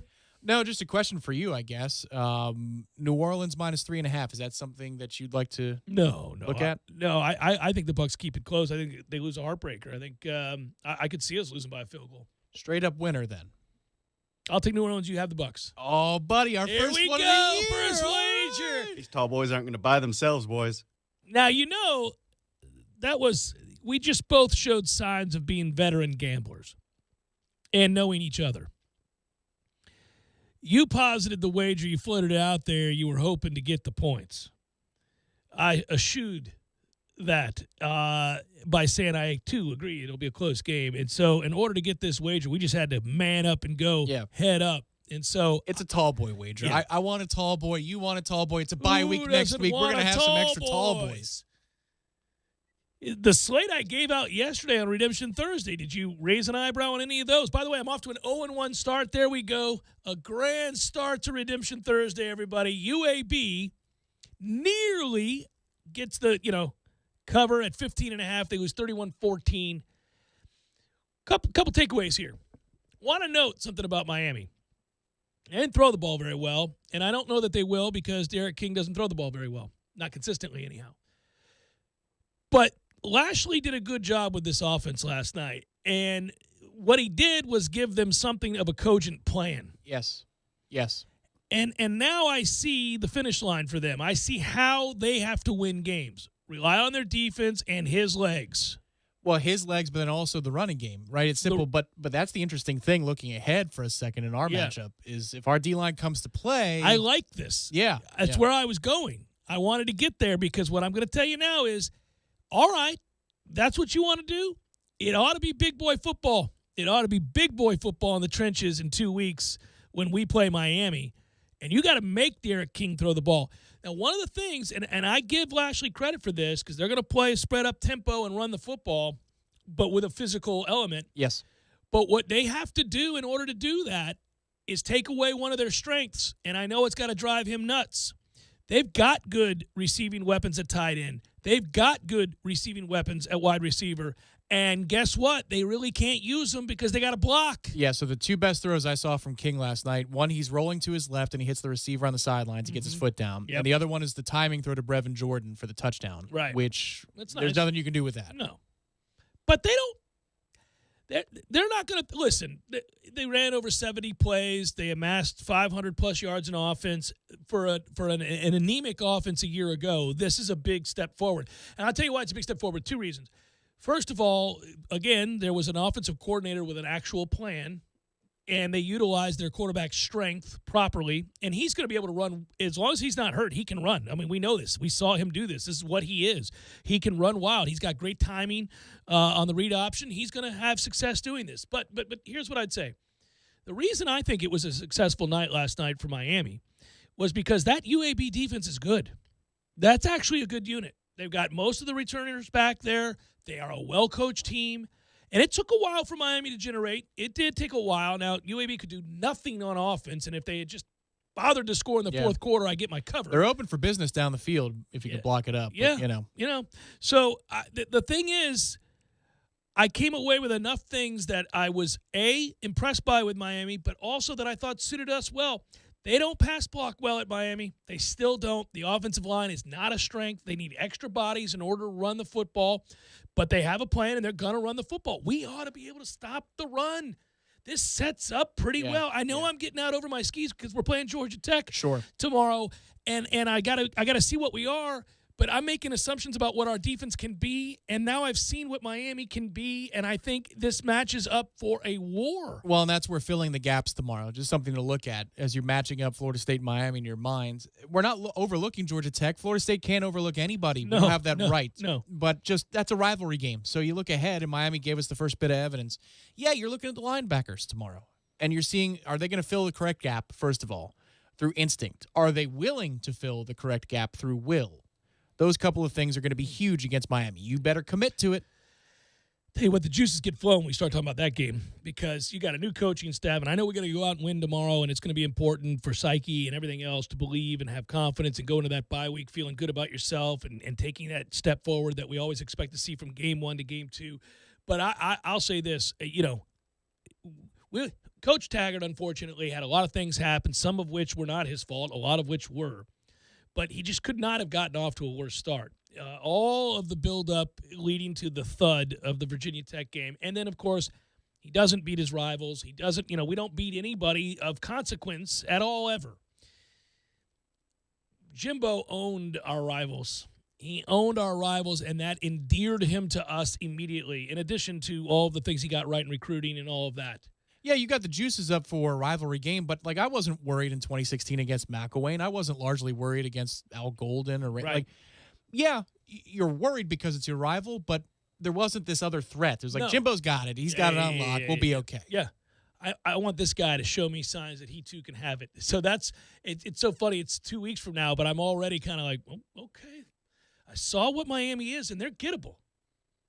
I don't know how we're going to score, but they're gettable on the other side. Yeah. I think so. I think you can hold them in check offensively. A huge test for their defense next week against Louisville. Against Louisville, it's a huge test. You're right.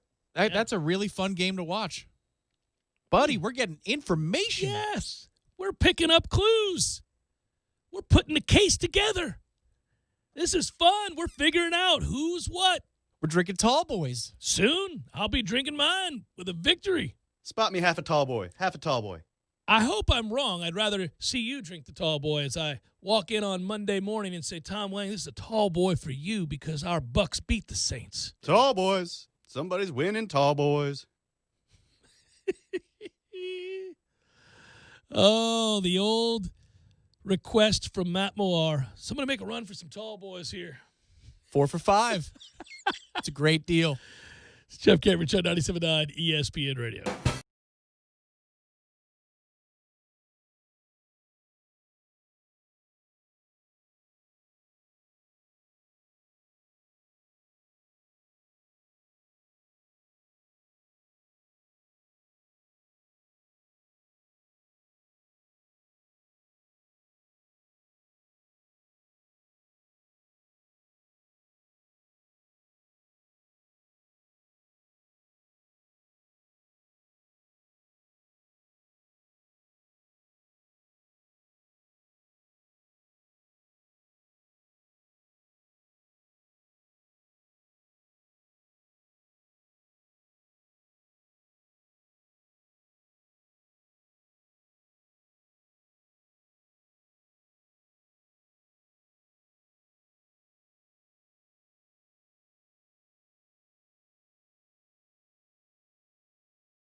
Jeff Cameron Show, 97.9 ESPN Radio. Happy Libations Friday, kids. Thanks for listening to the program. Disappointed last night to see Serena lose. Disappointed to read the news, but not shocked to read the news that John Daly, at 54 years of age, has cancer, bladder cancer. And that is not shocking. But I wish him well, obviously. And then, since we're on the periphery of news, right, all things outside of football right now kind of falls in that category. Any other things to shore up? Well, this is not football related. This is mental health related. And I can't believe that somebody would take the time to criticize Dak Prescott for admitting that he dealt with depression this offseason after his brother committed suicide. But somebody did. He shall remain nameless. And it made the rounds yesterday because that's what I guess he's in the business of doing. He's trying to make headlines by spitting on people who are courageous enough to admit that even as a quarterback and team captain and public figure as Dak Prescott is, he too feels the weight of or the burden of depression when real life happens and you lose people, and we do lose people, and they don't get replaced. And it's difficult when that happens. And so I thought it was quite courageous for Dak Prescott to admit that yesterday and to come out and say, or 2 days ago, really, and to come out and say, it's been a tough offseason. It's been tough between COVID and the isolation that one feels because of that. And, my brother's suicide, I needed a little help. Not enough high-profile players who have had to deal with that sort of thing, in particular in the sport of football, have ever been willing to come out, because football is a game of machismo and gladiatorial in nature, and a lot of guys, I think, have gone to great lengths to cover up those kinds of perceived weaknesses, although those are not weaknesses. That just means you're human. It just means you feel. It reminds me of a situation on Monday Night Football. I'm trying to figure out what he said exactly. And this is not coming from the same place you are. It's just, ESPN, what are you doing showing this? Remember Sam Darnold was on the bench a couple years ago on Monday Night Football. They had him, mic'd for sound. Yeah. And he said, I'm seeing ghosts out there. Yeah. Is what he said. Well, I remember I heard that and went, oh, that's a problem. Now, that is entirely different. But weakness is the idea behind that one, and then the fear of being perceived as weak is something that's pervasive in the NFL. I guess that's where I was trying to tie the two things in. Sure, yeah. No, I would have had a real problem with the Sam Darnold situation if I were a fan, but I certainly wouldn't have a problem if I'm a Dallas Cowboy fan with my quarterback coming out and saying that he's battling depression after his brother's suicide. And so, I get it, and I know you weren't equating the two, but I just... Not at all. I just think that we are way past that. You've now seen a lot of guys take the time to open up about these sorts of things. You saw it. Kevin Love did in the NBA, for example. There have been others. And I've really enjoyed that aspect and that discussion, that larger discussion of mental health in addition to the physical health. You got to keep yourself in shape year-round. We always talk about the physical, but there's the mental aspect too. Most quarterbacks, I would think, would never feel comfortable saying that just because they understand what the perceptions are, the sort of archaic way of viewing men in general, but especially quarterbacks. So I applauded him. I thought that would be universally applauded. It was by almost everybody except for somebody over at Fox. So I can guess who that is. I don't know who it is. But, just think about the obvious example from COVID times. Remember the 30 for 30 on the Bulls? You get to see that Michael Jordan is essentially depressed in his hotel room. Jinx. That's his existence. That is his existence, is isolation. Yes, he's all at once surrounded by the world and all alone to himself. Sure, yeah. No, we see millions of dollars. We see contract extension in the case of Dak Prescott, or whatever it would be. We see all these the money, and we see the fame, and we see the opportunities, commercials, and, things that are in some cases, surface level stuff. In other cases, more meaningful. But you see everything that comes with that, but you don't see the pressures, and you don't see how the effect. But to me, I just think that it's not surprising to find out that a guy who's isolated during COVID and is a real social butterfly from what I read, he's a guy that loves the locker room, loves his teammates, is adored by his teammates because of that, right? He's one of those guys, comes in, talks to everybody, asks how everybody's doing, loves the process, likes to hang out, wants to watch film with you, wants to sit down and work out, whatever it might be. So he didn't get to do that to the extent that they normally do. And then you're going through a personal tragedy, the likes of which I hope I never have to feel, and none of us hopefully have to deal with. I know it happens, obviously, but you lose a family member to suicide. I can only imagine he was very close with his brother. That is nearly impossible to try to wrap your mind around. How could you be anything other than depressed? But it doesn't mean he can't lead. It just means that what he did was open the door for so many other people who've been afraid to talk about it now to come out and say, I've had to deal with this too. But, oh, by the way, I can still be effective at work. Yeah. I can still get my job done. Yeah, Kevin Love in the States has been a big one. I can tell you, just being a hockey fan, they embrace this as a nation in Canada. Well, because they had a huge scandal in which there was child abuse, basically, in a lot of the younger hockey leagues. Right, and so they talk about, it's called #BellLet'sTalk, and they do it once a year. And if you use that hashtag, there is money that's donated to mental health causes throughout the country, and they make a day of it. And the sport gets behind it, and it's a movement. And people from the organizations themselves to individual players to GMs to Hall of Famers to folks in regular society, they blend it all together, and it's a part of what they are. Because let's be honest, like the NFL is here, so too is the NHL in Canada. Mm-hmm. And Kevin Love started that process here. It's only growing, but you're right. In certain sports, mental health aptitude to handle a certain process or a task or a pressure, like in sports like golf, you hear about it all the time. Oh, sure. Pitchers, you hear about it in baseball. Yeah. Sometimes even hitters in a slump. But like pure depression, that's especially in football, not something you ever hear about. Yeah, and I'm just glad. I mean, I should really take the moment to celebrate the fact that, and you have too, we all are touched by people who've had to deal with depression, be it chemical or otherwise. Dealing with the depths of depression can be very difficult.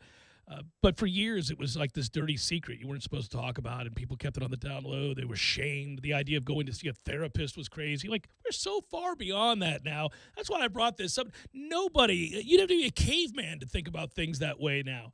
So, listen, I don't like to – it's Skip Bayless that said the dumbassery, which is what he's prone to do. But the reason – he wouldn't have been my first guess. That was who said it. And he said it was weakness, and it shows weakness, and that he has no sympathy for Dak Prescott. Oh, yeah. Yeah. Oh, boy. That's borderline fireable offense, but you're free to have your opinion. Yeah. The thing is, I thought that we'd be well beyond that kind of talking point. That's insane. So I just wanted to applaud Dak in a way. I thought it was the child molester over at Fox Sports. Which one is that? That's Clay Travis. Oh, okay. Remember, because he just throws around accusations left and right that are baseless, and so therefore you said at one point, if we're doing that, if we're going to do that, I can just say whatever I want. That's right. I forgot about that. No, wasn't him. But yeah, it was Skip taking the time out from ripping LeBron to weigh in on mental health. You know what happened in the show meeting after? Like, they go, Skip, I know that when it comes to the Cowboys, like, you have to have the take, and you and Stephen A. from afar still have your thing, even though you're on different networks, and so therefore you have to be the shock jock for the Cowboys. This is not how you effectively become a shock jock to talk about the Cowboys. No, this kind of thing gets you in trouble, yeah. Jesus. My only hope is that he doesn't really believe that. I would say this. The Cowboys are taking steps right now to make him one of the highest paid quarterbacks in the NFL. Now, here's what's interesting. I can laud you for doing what you did, coming out publicly and saying that, look, I've had a tough time this offseason. I needed to seek help with counseling because I've been depressed. Good for you, and I hope you got the help that you need, and we're all rooting for you. And then I can also second-guess whether or not I'd make you my long-term answer franchise quarterback because I still have questions about you. I mean, that offense doesn't run through you. It runs through the running game. Ezekiel Elliott is a superstar. You know what? I'd put it all on hold this year, too. I don't know what the negotiations are like, and does Dak's agent and representation demand that they continue to negotiate? Because with CeeDee Lamb in the fold, Dak can look a whole lot better this year. Oh, sure. He ought to. And I gave him all the credit in the world for inheriting a great situation. He basically inherited a similar situation to Ben Roethlisberger in Pittsburgh as a rookie. When Ben came in, he was told, don't screw this up. We run the ball. We play great defense. We throw off a play action. You're going to be throwing to open receivers because we have a bruising running game. It's 2nd and 4. Hit the guy 10 yards in front of you. Don't try to be spectacular. I know you got a big arm, but you're a rookie. You got to learn. And he deserved credit because he did exactly that. He'd go 16 of 24 for $187, and 2 touchdowns, no interceptions. They'd run the ball, and they'd play defense. And he got credit for that. And then over time, year 2, year 3, year 4, they started saying, well, we got a bona fide weapon here. My man's got a cannon. He's also big as hell, and he's patient in the pocket. Let's let him start to make plays. Dak did that. Dak did it coming out of college for a system that did not translate in any way to the NFL, and yet, it was Dan Mullen's system. Then he gets into the NFL, and, we were both surprised, and I tipped my cap and said, you know what? He's not doing anything unique because he's got open receivers. He had a Hall of Fame tight end that he walked in with. He had a running game. He had very good talent at wide receiver, an offensive line that protected, one of the best in the league. So all he had to do was make the safe play. But he did that. Yeah, he was one of the first quarterbacks who taught me just in terms of looking at the college product. Mm-hmm. Just because you run a simple system doesn't mean that you're a simple quarterback when it comes to being able to process things at the line of scrimmage. Remember Charlie Campbell said that in the draft prep, that he wowed people on the whiteboard. They didn't expect to see it because Mississippi State's offense was so bland. Well, final note here before we go to the final hour. Tom Pelissero, per the NFL Network's Tom Pelissero, said that the Cowboys' DeMarcus Lawrence has agreed to restructure his deal. It creates a 1-year voidable extension for salary cap purposes, which opens the door for them to sign Dak Prescott for 2021 to a pretty damn big deal. So that's what's in the making. It'll be an important year. There are people in Dallas talking about Super Bowl. So every year with that stuff. Well, but they're really good. Yeah, well, if you feature Zeke, and the thought is that Mike McCarthy is going to make Zeke, an 1,900-yard weapon because they're going to use them as receivers more. Well, he's one of the best 3 backs in the league, and he's something to watch. I marvel at how he's the entirety of their offense in a lot of ways is him. The one point that was made on Good Morning Football, this is like 6 months ago, because this has been a storyline for how long? Like 2 years? Seemingly. Yeah. So Kyle Brandt, he does a good video show. He's really good. Yeah. So he said, if I'm Jerry Jones, I'm always making my quarterback take a discount. Because do you know what it means to your brand to be the quarterback of the? Yeah, you make a ton of money. Yeah, a $10 million a year in the booth announcer. Look at the 2 highest paid analysts in the NFL. Yeah. Tony Romo and Troy Aikman. Yeah, right. You're going to make so much more money elsewhere. Why don't you take a gosh darn pay cut? Because I'm going to make you so much more money in other places that you could never get anywhere else. Yeah. So even if it's a few million less, you stand to make so much more. You can ask that. That's a tough thing, though. I don't know. It's a good pitch, though. It's a great pitch, but I think if I'm a player or certainly an agent, I say, well, that's nice, Jerry. You're going to pay the man what he's worth. Dak, you're going to own like 25 car dealerships the moment that you're done playing, no matter if you do nothing more. Oh, there is no greater iconic brand in the National Football League than the Dallas Cowboys. People get pissed off to hear about America's team. They are, period. They are. It's them and the Steelers, and then the Green Bay Packers and everybody else. Maybe the Raiders slip in there somewhere in that top 5. Who would you throw? Packers, Raiders, Steelers, Cowboys. Is there a 5th?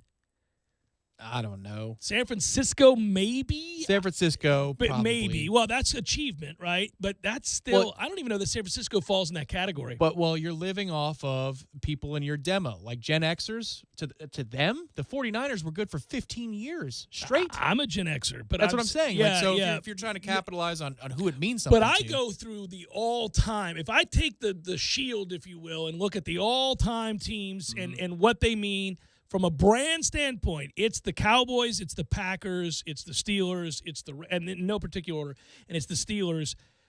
Everybody else, the Bears. The Bears could be on the list. I guess, yeah, the Bears are on the list. You're correct. After that, it's really. Now we're getting into the distance. Chiefs Maybe the Dolphins for a minute. We're like 15 seconds. Yeah, they're not getting in there. Final hour, forthcoming. Stay with.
Final hour of the Jeff Cameron Show, at least for today. Thanks for tuning to it.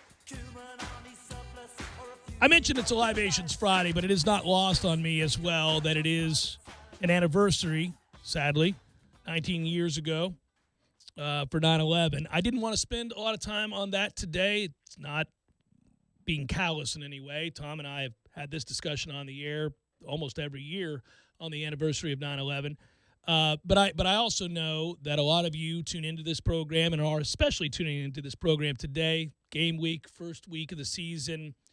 We've all been through an awful lot to get to this point, with isolation being prominent for so many of us. And many of you listening may have lost family members due to COVID. I get that. There are greater concerns than sports, but a lot of you tune into this show because you need escape from all of that and escape from the constant reminders of very tragic and sad events, whether it be current or from 19 years ago. So I don't want to spend too much time. I think to some degree, in a different format, I could have the ability to expound upon this thought that I have.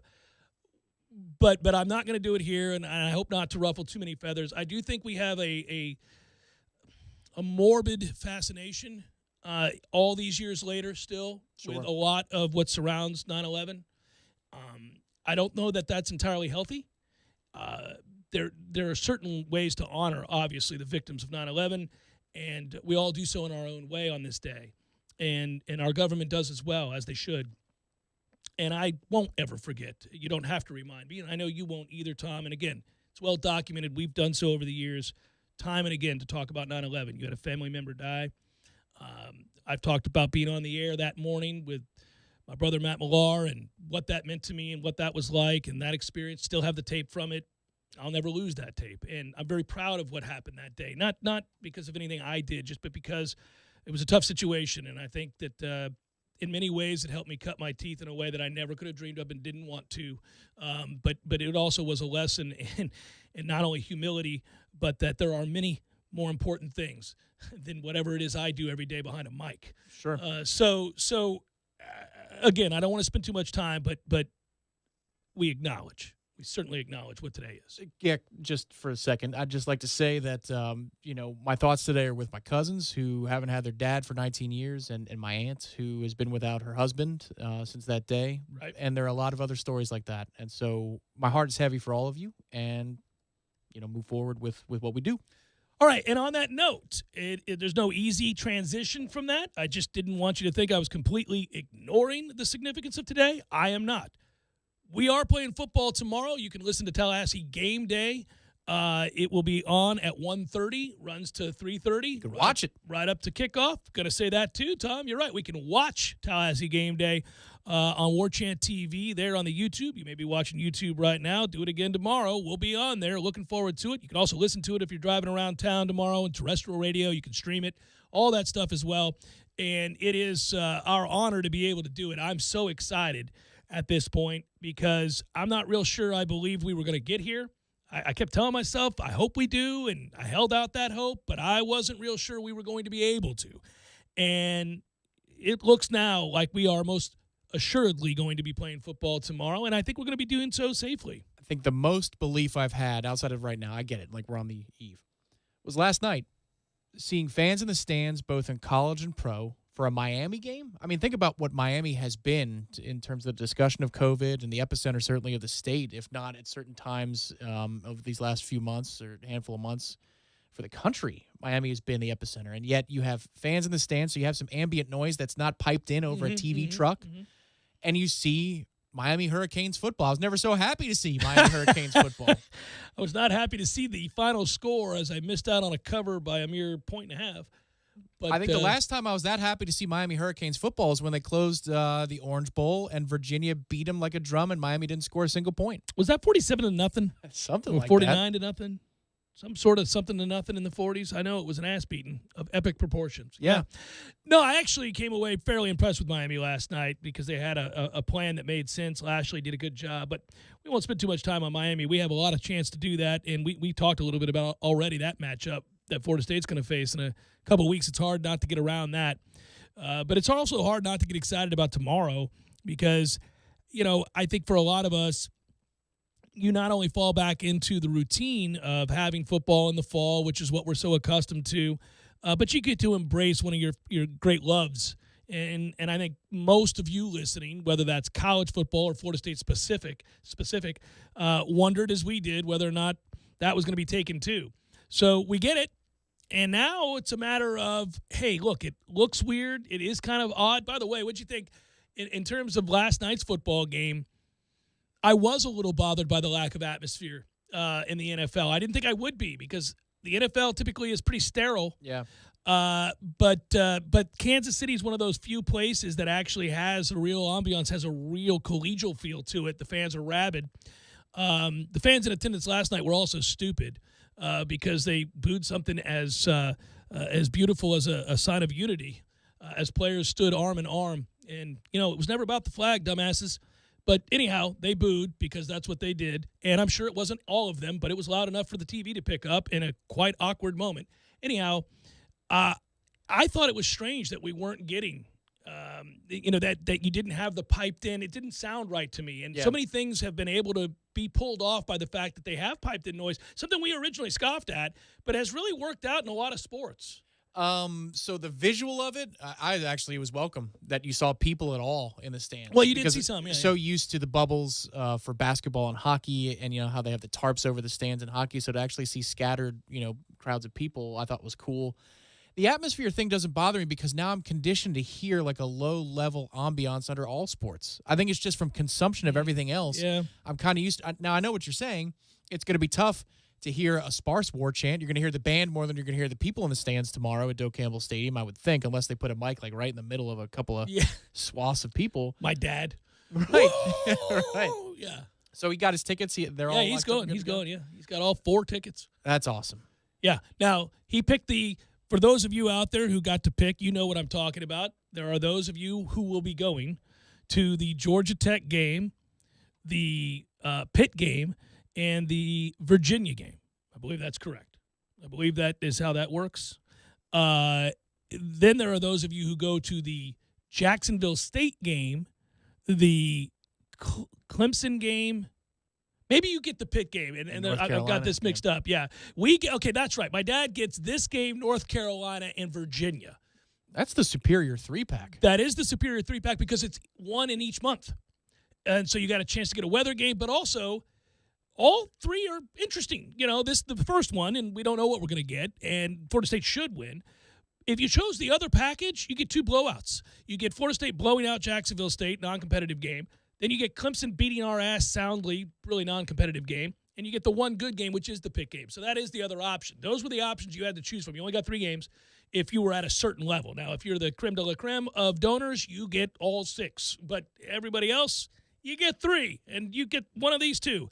So he chose this one. He chose the Georgia Tech and the North Carolina and the Virginia, which I think is smart. I think that's to me the superior package. I would agree. Absolutely. It's Libations Friday. Phrasing. It's been a long week, indeed. even though it started on Tuesday. I couldn't hold back there. Sorry. I'm off to an 0-1 start. You guys have jumped on me early. But alas, it started well last night for me, and then it did not hold on as Miami does pull away to cover 31-14. I liked what I saw from them on offense. You got to run Derek King. He's not going to throw the ball consistently well. And then in terms of the Chiefs, it's really frustrating because I have nothing against the Kansas City Chiefs. I like a lot of their personnel. It's frustrating to me to know they got better in the offseason by adding Allaire. He's better. That's a difference maker. That's a player I loved coming off of the Alabama game for LSU last year because he was the difference. He was the single reason that LSU could outlast Alabama's rally, and he's perfect for that offense. It's like the concept that why I think the Bucs are going to beat the Saints is because look at what Allaire has to work with. Nobody's keying on him. Nobody's keying on the run. They're going to have to now. But the adjustment is going to have to be made to the run and to him because you have to worry about Tyreek Hill and Travis Kelce and all the screen game that Andy Reid runs. And then you got Mecole Hardman running in one way and Sammy Watkins is still there. There's so many things you have to consider that Edwards-Helaire is going to operate in space. If he makes one guy miss, That's like 12, 15 yards a touch. Yeah, it angered me. It's tough. For everybody that had Kelsey last night, you're happy. If you had Alaire, you're happy. If you had Sammy Watkins, you're happy. Yeah, I would say that fascinating to look at the Chiefs' offense last night. It did differ from last year's offense. Not a lot of down the field throwing. In fact, Mahomes was good, but he didn't have to be great. A lot of throws from inside 10 yards, inside 15 yards. One of the best throws he made last night was the first touchdown that was overturned. Yeah. And I thought in general for both of those games, college and pro, because I rolled 2 TVs, man, the quality of play for both was okay. It was Not better terrible. than I thought it was going to be. Got especially better in the NFL game, in the Kansas City game. By about the second quarter, things started to really pick up in terms of execution. I think you saw some of the sloppiness go away. There was an opportunity there for Houston, who hung in there. That first touchdown was overturned, rightfully so. That wasn't a catch. And there they are hinging in, and then they get down there and they get the touchdown run from Johnson, who looked good, by the way. Yes, he did. Looked really good, looked healthy. And, they're right there. They're where they want to be. But then the Chiefs do what they did last year to them and what they do so often. They go on a tear. They score 31 straight, and the next thing you know, you're thinking, well, it's just – everything looks so slow to that guy, to Mahomes. Everything looks so slow. Well, he's got immense talent and an abundance of riches to deal with. He really could not have, and I don't want to take anything away from him. Last hour we were talking about Dak Prescott inheriting a great situation. For years we've talked about where you go and the opportunities you're getting as a quarterback in particular shapes your career. Now, if you've got greatness in you, you take a hold of that and you run with it and you make it yours and you go put up numbers. And if you've got greatness in you, sometimes you can outlast the suck all around you if you go to a bad situation and slowly build and do just enough to gravitate some more talent and get people to commit in free agency, et cetera, while your team builds through the draft as well. But if you go to a place that is poorly coached, that doesn't have an offense designed around what you do well and doesn't have weapons, it can be beaten out of you. Whatever was in there that you could have utilized can be taken from you. And so I don't want it to seem like I take away credit from guys who take advantage of situations that are ideal for them. And I say all of that as a preface to say this. Could things have been in any better situation for him than what he's had?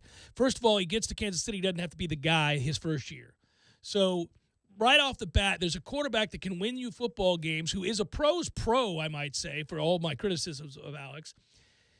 But he's lacking in some ways too. So it allows them to kind of build up. You learn the system. You learn what, you do well within it. And Andy gets to see what you do well within it, while this other guy's out here not being terrible and being a pro's pro and helping you out. And at the same time, that if you're any good at all, you can take that job, or that they're going to move on from him. Right.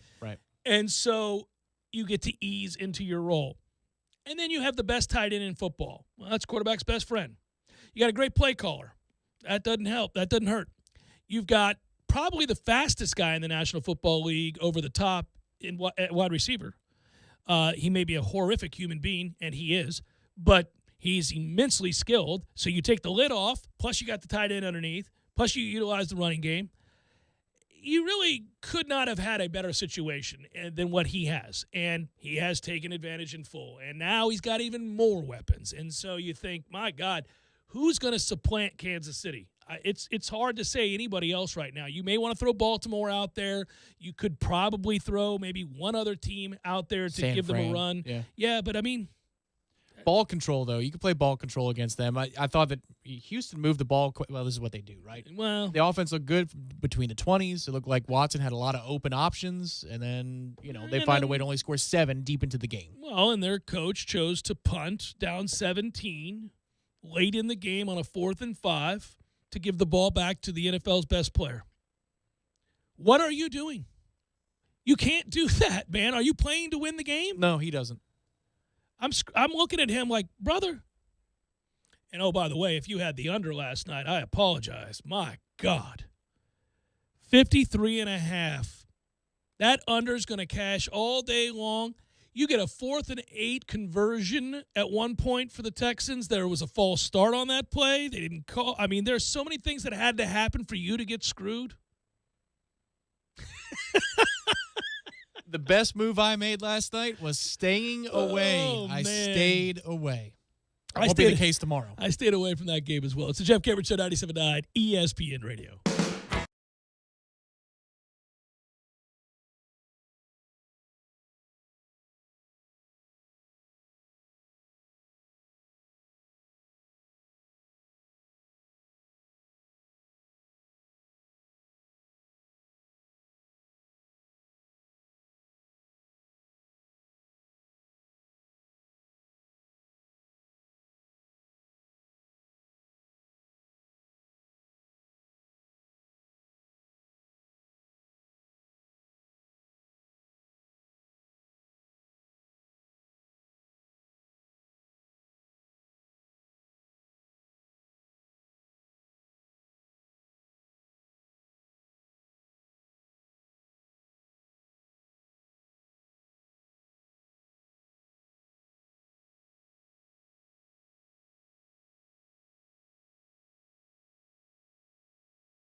Kind of an interesting two-way story here. Let's start with this. Earlier today, Wyatt Davis, if you don't know who he is, he's a star offensive lineman for Ohio State, told Yahoo Sports that he was declaring for the NFL draft. This is in a phone interview.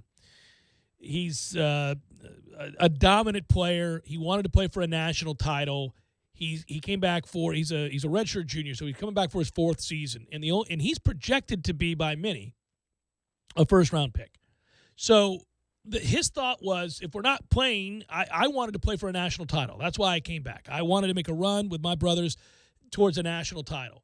And the Big Ten, of course, as you know, has made the decision, at least for now, not to play football here in the fall. And so the thought was, okay, well, I wonder how many more guys are going to do what Wyatt Davis is apparently doing, right? How many more guys in Michigan or other places going to decide, okay, well. The hell with it, yeah. Yeah, I'll declare. But, you know, if you were paying attention today, it's interesting because as that was going down, Pete Thamel was also breaking news that the Big Ten is in the midst of having put together a competition task force, and they're preparing to put forth a presentation which will outline a safe way for them to return to play. Apparently, this presentation is going to take place in the next few days, and there's a subcommittee involved, and there's all kinds of other aspects to this. They pointed out that there are certain medical standards that have to be in place. There have to be tests, contact tracing, myocarditis tests, all of that, or else there's not going to be a vote. But apparently all these things are going to be put into play, and they may come back, some rumors suggest, as early as October. This is a bit of a mess. It's going to be a PR nightmare. It is a complete nightmare. I mean, well, first of all, the difference between what happened in the Pac-12 and the Big Ten is very distinct. And again, you can disagree with it if you want to. That's fine. I'm not here for that debate right now. What I'll tell you is that they used medical science. They used doctors, that they were adhering to their advice. And they laid it out there before their members that this is what we're up against. This is what we're concerned about. This was the doctor that said this, and this. Okay, right? And he helped advise the Pac-12. Again, I get that you can find a doctor of equal standing who would say he disagrees with that doctor, or that you can think it's stupid. I don't care what you think about that. What I'm telling you is they at least laid out the reasons for why they weren't going to play. The Big Ten did not do that per se. They were somewhat nebulous about why they weren't playing. And, you know, at the time we kind of talked about the fact that I think the Big Ten surely thought that once they pulled the plug, everybody would, but then they didn't. Well, they were nebulous, but then they were also definitive in that they weren't going to, and now they're having to walk that back. Well, right, because Ohio State, Michigan, and all the most prominent programs, Penn State and others, have said, well, no, we want to play, and we think it's safe to do so, and I have found a whole bunch of other doctors that will say that as well. And Nebraska's over here. They're like my buddy Brian from just after college. Because when he would say, I agree with you, he'd go, I'm saying. And that's what Nebraska, they rate the Thamel tweet, the Thamel tweet in Nebraska. Yeah. I'm saying. I've been waiting. I've been telling you. Yeah. Come on. So right now, yes, Nebraska, their fans, that football program, they're like, you thought I was out here spitting in the wind. I was telling you we can do this. I'm saying. So we'll see. Look, more to the party if you can do it safely. And I think you can, or it appears that you can. Again, you want to adhere to actual epidemiologists, virologists, others that experts in infectious. I got it. Yeah, and Thamel, I guess the tweet needed to be put out there. It's kind of like when we talked about Jameis and say we're human beings first, because he said the Big Ten says if myocarditis is an issue, then we're not going to play. Well, yeah, of course, man. Hey, man, yeah, that's everybody.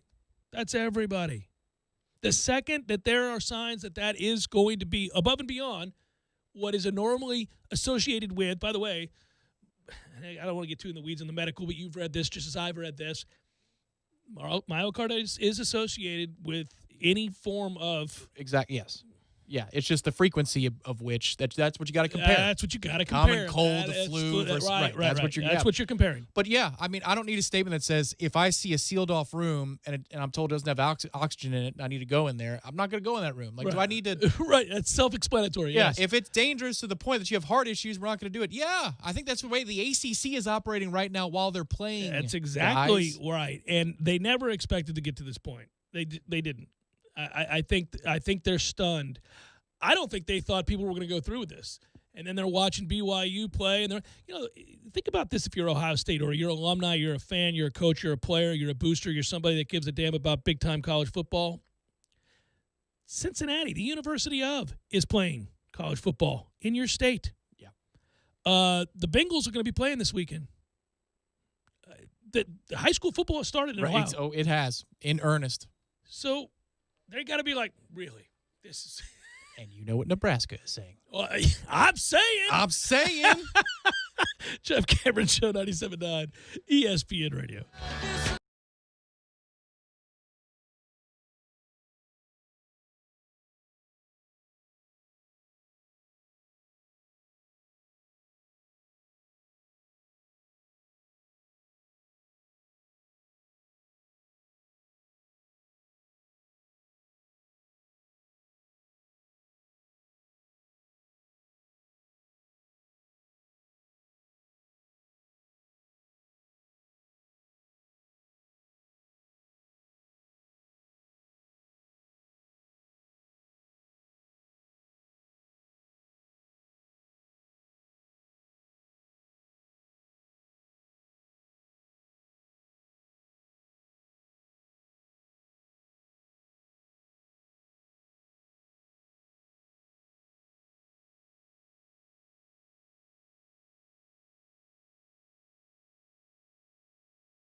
That a reminder that it is indeed a Libations Friday in football season, which means it's time to get it on, get some selections going, picks going. Of course, talking about wagering head-to-head with dear old Mom. And if you would, cue it up. Let's make it happen.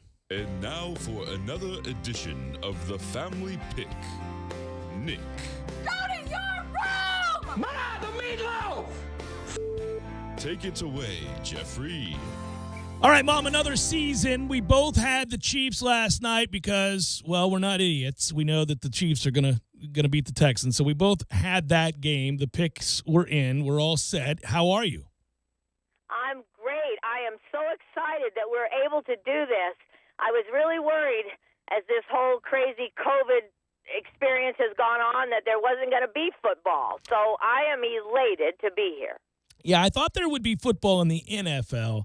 I'm surprised we're on the cusp of seeing everybody get – well, not everybody, but obviously the ACC and the SEC and the Big 12 and several other leagues getting ready to go here.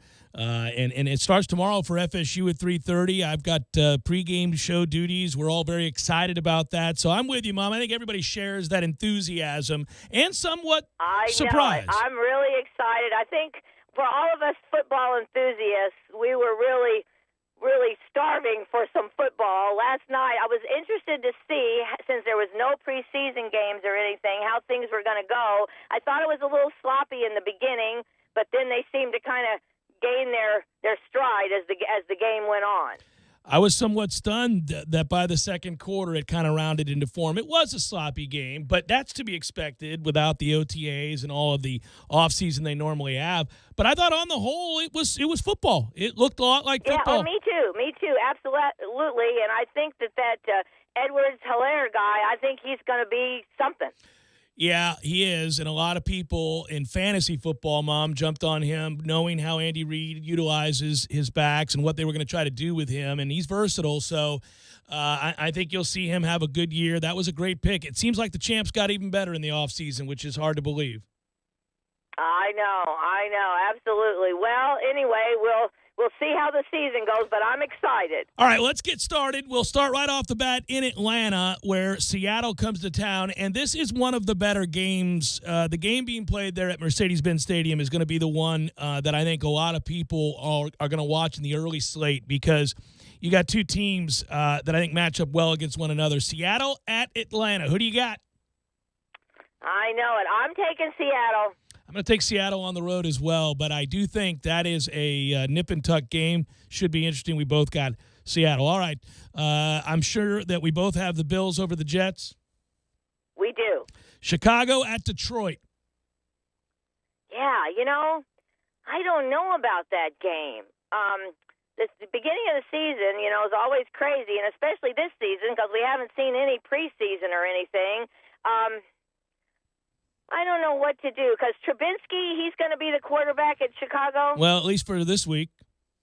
Yeah, at least for this week. I don't know. I think I'm taking Detroit. I took Detroit as well. Green Bay at Minnesota. Yeah, I'm going to take Green Bay's got a new coach. Oh, man. That's a good game. Yeah, he was there last year. LaFleur was there last year, Mom. Same coach. Oh, was he? Oh, okay. There's so many new ones. I get confused. Green Bay at Minnesota. Yeah. You know how I love war Green right Bay and my Aaron Rodgers. I think I got to take Minnesota. Me too. Miami at New England. Oh gosh. I'm going to take New England. I don't know what's going to be with New England, but I think with Cam there now, if he's healthy, I think New England could do okay. Yeah, they might do all right. The real problems they have are all the people that opted out on defense. They lost so much from that dominant defense a year ago. No Hightower in this game. He's not playing this year. No Chung. They lost a lot of their personnel. So I think it's going to be interesting to watch New England too. But I'll take them here. I like where Flores has got Miami going. I just don't like him in this game early on. Philadelphia at Washington. We're both taking Philadelphia. We are. Yeah, the Raiders at Carolina. Yeah, now that's another. Golly, I'm going to take Carolina. I think I'll take the Raiders. We're going to go out on a limb here. I'll take the newly cemented Las Vegas Raiders. That's what I'll do. Okay. We have our first difference I of got to opinion. remember who, because I'm not writing anything down. So you got to. You have to remind me who I've picked. We've already got it. You'll be fine. All right. Indianapolis at Jacksonville. Indy. Cleveland at Baltimore. Oh wow. Oh, I think the Ravens are going to be pretty good. I'm taking Baltimore. Los Angeles, meaning the Chargers, at Cincinnati. Yeah. Now that game. Who's the quarterback of the Chargers? They went to Tyrod Taylor. Yeah, because what's Phillip Rivers retired, No, right? Phillip is playing with the Colts, Mom. Oh, that's right. Okay. Come on, get it together. You lost your. Get it together. He should have retired. Okay, so tell me this game again. Oh, good Lord, we are in preseason I know. form. Well, I got to get back in. It's the Chargers my at the form. All right, the Los Angeles Chargers and who? The Cincinnati Bengals. Yeah, the Cincinnati Bengals can't be any good. I'm going to take the Chargers. Yeah, that should have taken 10 seconds. Tampa Bay. I know. Well, I have to. This is the first pick now. Cincinnati is Cincinnati in perpetuity, Mom. I know. I know. Tampa Bay at New Orleans. Here we go. I know. Now this game. Listen, I'm taking Tampa Bay to start out with. I'm going to be positive. They should be really good. I know New Orleans people are saying could go to the Super Bowl, and so could we. Well, I think the two teams are evenly matched. The only thing I worry about is the first game of the year with the lack of continuity and not having an offseason together, really, with practice. Well, and that's true. And New Orleans has been, together forever. They may be right because they've had, Drew Brees for a long time and everything. But I am going to be positive and take the Bucs. I'll take the Saints. We've got one different there. I knew you would. By the way, I think the Bucs will win the division, though. I just think that it's going to take them a little bit longer. So you got to get everything running smoothly. Well, and we don't know for sure if Mike Evans is playing. I think he's going to play. Not that really matters now that they have like a gazillion receivers and running back. But Mike Evans matters, Mom. He's one of the best players in the league. You kind of got to have him. Well, I know he matters, but I mean, they do have some fill-ins in case. I guess he's got a hamstring issue. Yeah, he always does. Arizona at San Francisco. Who is San Francisco? Arizona at San Francisco. Oh, San Francisco. Dallas at the Los Angeles Rams. Oh, I'm taking Dallas. I am too. Should be an interesting game. We've got Monday night matchups, two of them, in fact. Pittsburgh is at the Giants.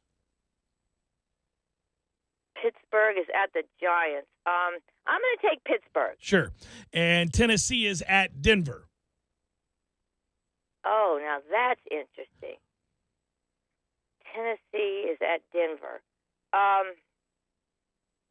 don't know. It's hard to go to Denver. I'll take Denver. I'm flipping a coin. I don't like Tennessee. Everybody does. I think they're a 9-7 team, just like they were basically last year before they got hot and rode one running back in Henry down the stretch for everything they could. I don't know. I think that's a coin flip game. I'll take Denver as well. Surprisingly, I'm with you on that. I'll take Denver as well. I think we're probably going to be in the minority there, but that's where I'm going as well. So we have two different, Mom. I took the Raiders. You took Carolina, and I took the Saints, and you took the Bucs, and that is it for Week 1. Okay, it's in the books. Well, we'll see what happens. I'm excited, and I'm going to be watching. And good luck tomorrow. And we'll see how that goes. Are there going to be people in the stands?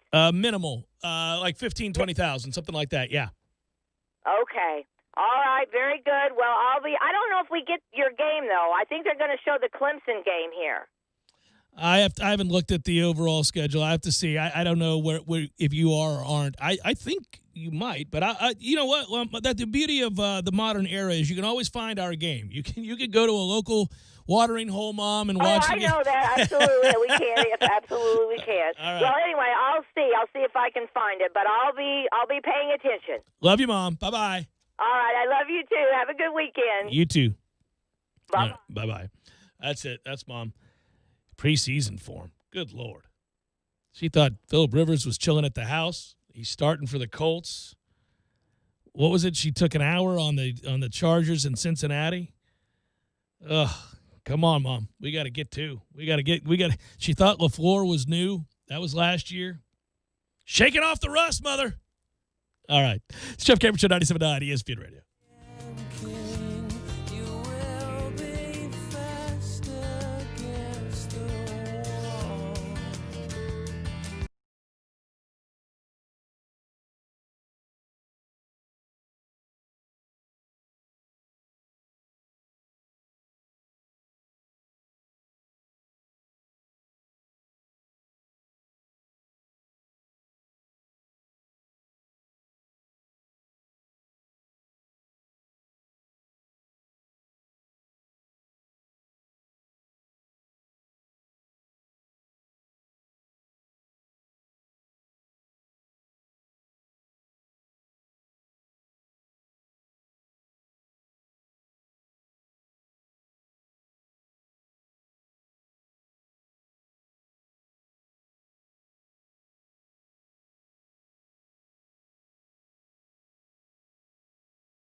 Wrapping it up. We'll wrap it up, rapid fire. Hey, I got to tell you guys, we have high school football for you tonight as soon as the show concludes, which will be in about 4 minutes. So here you go. I guess we're going to give it to you at 6:30. 6:30. That's what we're going to give it to you right at 6:30. Jefferson County versus North Florida Christian. Those are our friends over at the Varsity Sports Network who will begin with a pregame show. So we sync up with the TV. So it'll be right around 6:30. And they do their video broadcast. We pick it up, and then kickoff is going to be right around 7 o'clock. And, yes, those are the two combatants. As brought to you by our friends at Pepsi. Good job, Pepsi, jumping on board. A little bit of Leon County High School football. It's all coming back. Yeah, it's all here, man. Let's go. Cue it up. It's time for, how you say, with the pitching, probables?